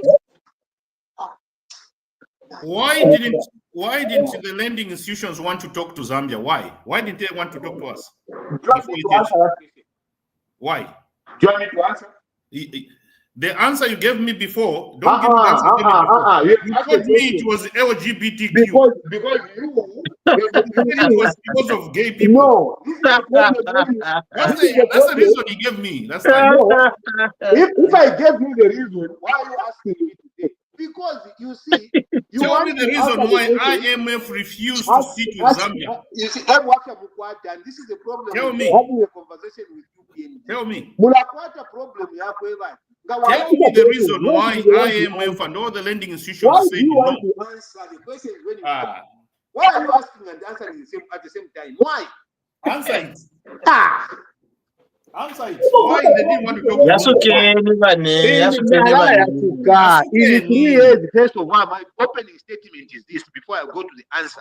In 3 years, you have borrowed $6 billion. What have you done with $6 billion? Why didn't Why IMF have want to you talk to done Zambia with before it? HH came in power? If you wake up, you are not borrowing. You are borrowing. Fertilizer. That is the money that is in health. You are just stealing. What are you talking about? What have you achieved in 3 years? All the infrastructure which you brought teachers, 70,000 people that you employed, it is in that infrastructure that you see. You thought that every money borrowed can be tied to a project. Now, what is that? Why can't you be honest for one touch? You don't go ahead and check why the money was used. You just want to condemn. Allah, Answer my question. because PF could not give in to the conditions that was going to create poverty in the country. That is why they refused. You guys came and went and agreed. Look at where you've taken people. Akasa akansala no mbeku mwali. Because you went just and agreed with everything without looking at your people. You thought you were sorting out problems. You created more problems than anything. The reason why these manipulators, capitalist manipulators, could not talk to PF was because PF refused to sacrifice its people. You guys have come and sacrificed them. That's why you went back to sit down there. You went back to bed with them. What have you done? You have shot back the mines. You've given them the mine. You've given them everything. You've given them the assets. You've given them land. You've given them the resources that they wanted. After Mwarufianya. After Mwarufianya, abanenu batampo controller. I definitely agree. Chakwebati is to look after Zambians to Alirufienya. That is okay. Yes, that mistake I accept. Not if you mullet Steph Yamungu. We are fixing. What are you fixing? What are you fixing? The cost of living. We want. Let me tell you. Okay, money one. Insala ingamwaikata pansala ni agriculture. Okay? No bunga. Let me give you information and facts. Even we are fixing what is broken. What was broken? I want to Ubunga 100% one in Ubunga. Fuel 200% more query. Power more query. Maluka for export. I want to that we are fixing what was broken. If you fix what is broken, you're supposed to make the situation better than you found it. Yeah. It takes time. It takes time with the Zambian. Anyway, get it to understand. But here's what I can tell you. Here's what I can tell you. You are stealing. You have sent your children away. You are eating Who's stealing? Who? Name one person. Who? Name one person to do what? That is Eddie Kalungu's son. Which one? So what? Let's just start whatever. Mwalimu politics. Mwalimu politics. Abana bandi abaista involved. Moneni bakazia. No, Moneni. Since you have mentioned it, let us answer you. Let us answer you. Order. You offer each other. You ask a question, then you want to talk over them. Then what is the but you're the one who asked the question. Yeah, but if you ask a question, if I ask a question, I must allow you to answer. And if you yes, so allow me to answer. No, but how do I allow you to ask a question when I have not finished answering? I want to answer you what you asked. I want to answer you the question. I want to answer the question. Okay, mwanansu minisho kwa suka olo tamlepoa ya home. But can we do it in a way that is right? Okay. Okay. If we say number question yenu olo 5 and then anala suka. The conversation that we had is about the mind. If I were to take you back to where we're coming from, and how we ended doing a television of man, the question that I was trying to create an argument for a period of time that if it is not something that we can manage because it is a fact And I had a chance to work and learn and read and inspect these mines that are there. They have one thing that they do to all the presidents is to make sure that they remain in control of these resources. Not that these resources must switch. That's the principle that I was talking about. Now, am I wrong to talk about that? No, you're not. You're not wrong. Okay, you're not wrong. And are you interested in listening to my argument? But the only thing you're wrong is this. There's only one thing you're wrong. When in fact, in the mine sector thing, it's right now it's doing way much better than it was during the doesn't accept the fact that PF mismanaged our country. No, that's what I refuse. Okay. So what I'm saying is this: mine sector right now is at the top notch. Okay? What are you getting out of it? Bantu akoalesa olo muntu tapasoswa What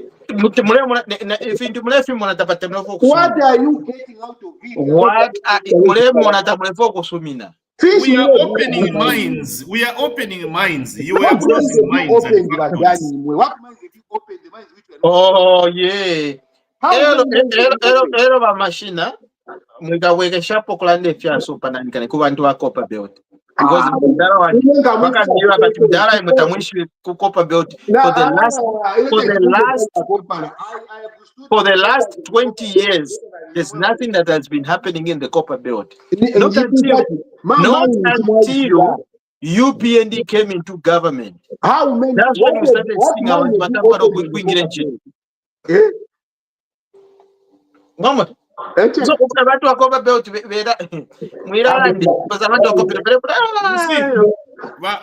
Chanda. Last time, I talk to Kazia every day.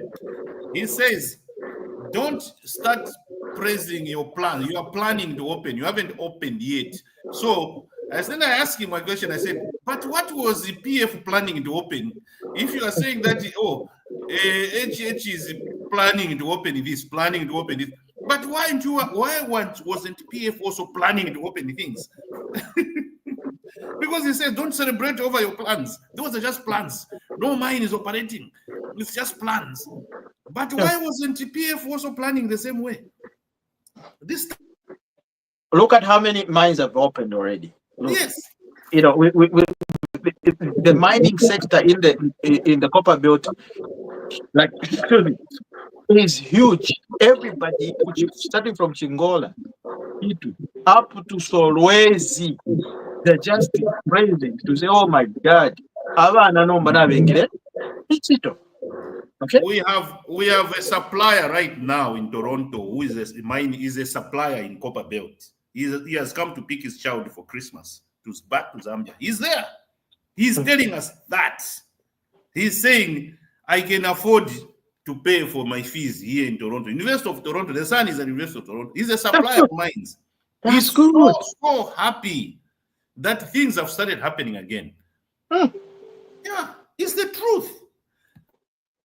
I posed the question to you, and you never answered.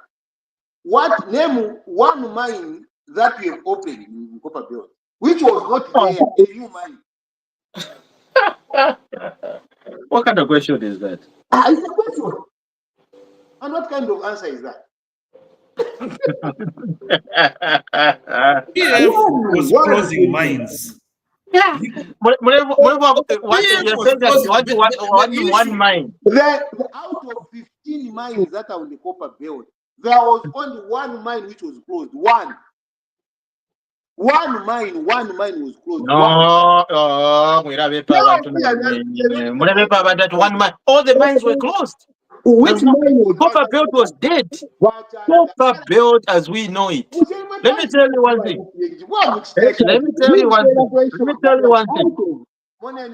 Out of 15 mines that I inspected, the only mine which was closed was one. And the only mine which was closed on the Copper Belt and Northwestern province was maybe we're living in different planets. me, I inspected those, but I'm asking you, how many mines? I've answered you already. All the mines in the world, except for a few. Most of the major. Okay, what are the three top mines that contribute to the Zambian economy? No. What are the three top mines that contribute hugely to Zambia's GDP? Name three. No, we want to kill him. No. Let's not beat about the bush. I have asked you a question. Which one? Name three of the largest Zambian mines that contribute to the Zambia's economy. Look at what you have done. You are now talking over me, so that I don't ask you the question. Stop. Pause.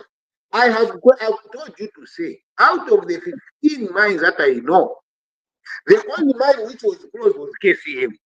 One. So you know during the PF era, which mine was closed? So Mopani was never closed. Mopani was never closed. What? Yeah. Mopani was never closed, and I'm telling you that for a fact. Mopani never closed.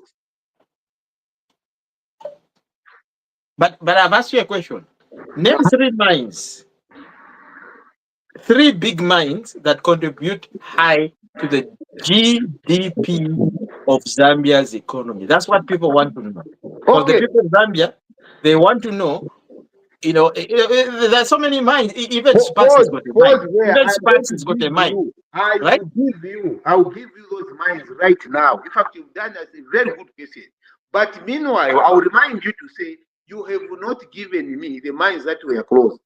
You have talked about one, it was open. Number two, let me tell you the three mines. Number one, Kansanshi mine. Kansanshi mine has never been closed, it is operation. Number two, Chambishi. NFC Metals. It is there, a deep underground mine.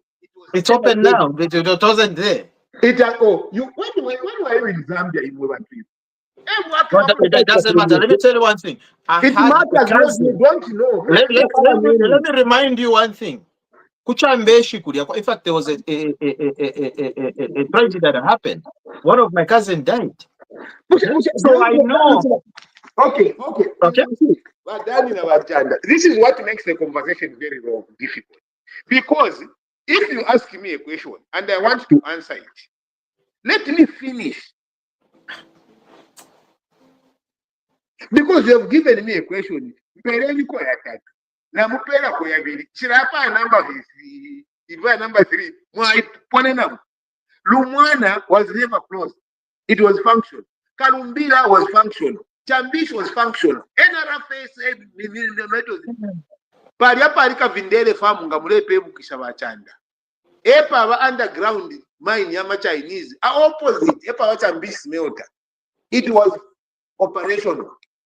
Anyway, there's so many mines. I'm giving you small scale. Those are not small scale. That's Spark side, what I mine. But what my question is, I'm not talking about Spark's mine. But what I'm saying is this: what are the biggest mines that contribute to Zambia's economy? Not the formula and the No.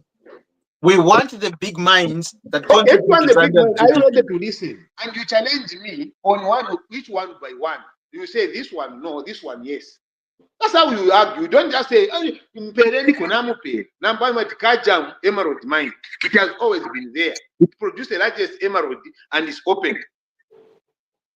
Gem Canton, an Israeli company, which is also adjacent. But Kaja, who owns Kaja anyway? Who owns Kaja? You don't know who owns Kaja? I'm just asking for the sake of the Zambian people. Who owns Kaja? No, but if you don't know, you say you don't know. No. Do you know? I'm asking for the sake of the Zambian people. Yeah, I know, asking for the sake of Zambian. But do you know who owns so now, Moneni, you have brought up Kaja. Me, I've been there actually. I've been there. Listen. Let me now, answering you. What?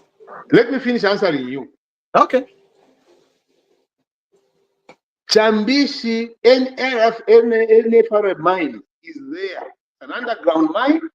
It is huge. It has even a smelter there in Chambishi. It was never closed. It was always open. Mopani was functional, open, never closed. We went and I was there myself. Kansanshi, Kalumbila, Lumwana, they were never closed, they were always open. The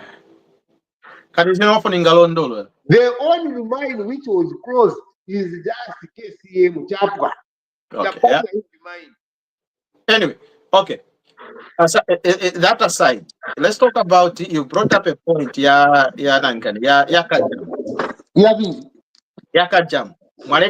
You brought up Kajam. Yeah. Kajam, Kajam in the past, in the calendar era, was under the government. Okay? Mute yourself, Machanda. Mute yourself. Okay? So Kaundo Mwine, he used to actually go and, inspect and know how much emeralds Zambia is producing and how much emeralds is being exported. That's where he took. That's where he took the resources. One, to sponsor, to free Mandela, to make sure that Zimbabwe is free, Namibia, all these neighboring countries. It came from Kajam. Only one mine. Okay? Now, we've blundered because Kajam is no longer in the hands of the Zambian government. I went there myself and I was saying, That's why I blame Chiluba. I always blame Chiluba for selling our mines. But here's the thing, Chiluba was trying to come in as a president and was trying to impress people, but he didn't fully, understand how certain things were working. So 100 and something companies at one time. Yeah, but Chiluba was a very good talker. But here's who can we blame? Advisors. Who were his advisors? Who was the Minister of Finance at that time? Okay. Chikwanda. Who? Chikwanda? I think so. I thought it was. I don't know, but I thought it was Chikwanda. No, Mayobana and Kaneva Banawakwi. The one who was Minister of Finance was Edith Nawakwi. Yes. The one who was the transaction advisor was HX. What a mistake. No. So Banawakwi was the Minister of Finance. And then at the end of it all, when Vatanda, pause. Who was the transaction advisor in that time? Eddie Kalungu was one of the lawyers. Now I'm answering you. Edika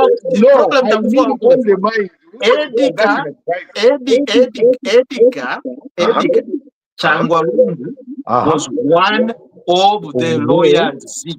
And then who else was there? You understand? Now, if I hear what you're trying to ask, I can answer you. No, don't say what I'm trying, because I'm here. I can ask. Don't. Yeah. Okay, fine. Let me just answer you. Let me just answer you so that you at least update yourself. Valentine Chitalu is the answer. Okay. Who was your friend too? Valentine Chitalu was the answer. Who is a business partner too? What? No. I know where Vakasia is going. I know where he's going. But look at it this way. Me, if I'm a professional, okay, yeah, I've studied, I've done whatever I do, and then so that was that, job yamonekera. Job for you, if you're an accountant, to go and audit, if you're a lawyer, to go and prepare documents and make sure the law is firm, That's where Lungu was there. And then if you're a good negotiator and you've got good relationship with big corporations, and then I can be like, look, well, fine, okay, what is it?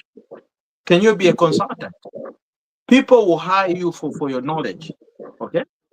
It doesn't mean if the government of Zambia hires you as a consultant, then you're the one making the decisions. No.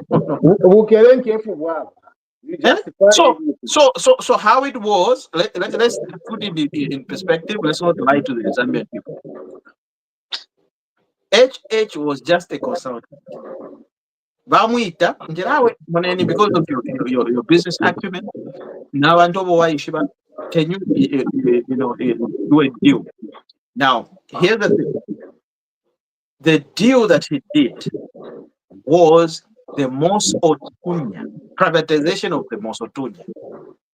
In an Alikeleku Livingston for like 5 years. I can tell you one thing. I lived in Livingston for 5 years. Before that, there was nothing happening in Livingston. Nothing. Livingston. Go Montu fe white traffic with a history of Livingston. After Kaunda Nigeria, all the hotels were dilapidated. Like Livingston, even up to today, it's at least going there. But I can tell you one thing: it was worse. Okay, so what can we do here? I said, no, we've got a land and a property where Sun International, in fact, that was the investor, Sun. They wanted to build a modern standard hotel. Okay, so they did it, and he made it possible. Okay, and then once Sun Hotel was built, they built 2 hotels. They built the 3-star and the 5-star. And I can tell you one thing. I've worked for 3-star and 5-star. That time I was in Livingston. Okay, so before that, people when they heard Basegula Hotel ku Livingston, people coming all the way from Copperfield, Shad, even me myself, I remember, oh my God, I gotta go to Livingston now. Now I go Livingston. Okay, and people were being paid highly, but before that, what was happening? Nothing was happening in Livingston. Is a small town. Livingston is a town. And I lived in Livingston myself as well. Yes. Talking about him. Yeah. Okay. So, what was anything before San Hotel? Was anything? Yes, there was something happening on a small scale. There was something happening. Yes. Anyway, that was. Here's the thing. That was the deal that he was in.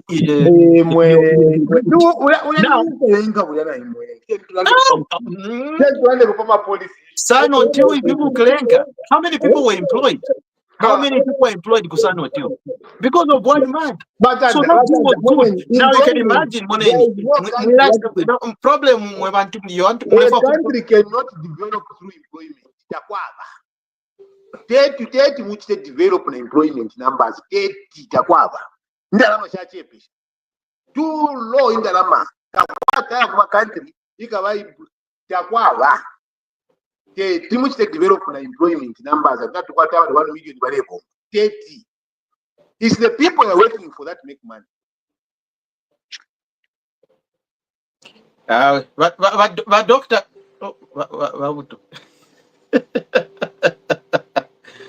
but doctor, Opomuli. Oh, okay. Now go ahead. Wachanda is always talking like that. The problem with him, he doesn't want to accept that PF mismanaged our country for 11 years, 10 years. And to be honest, Zambia was disadvantaged for a long, long time.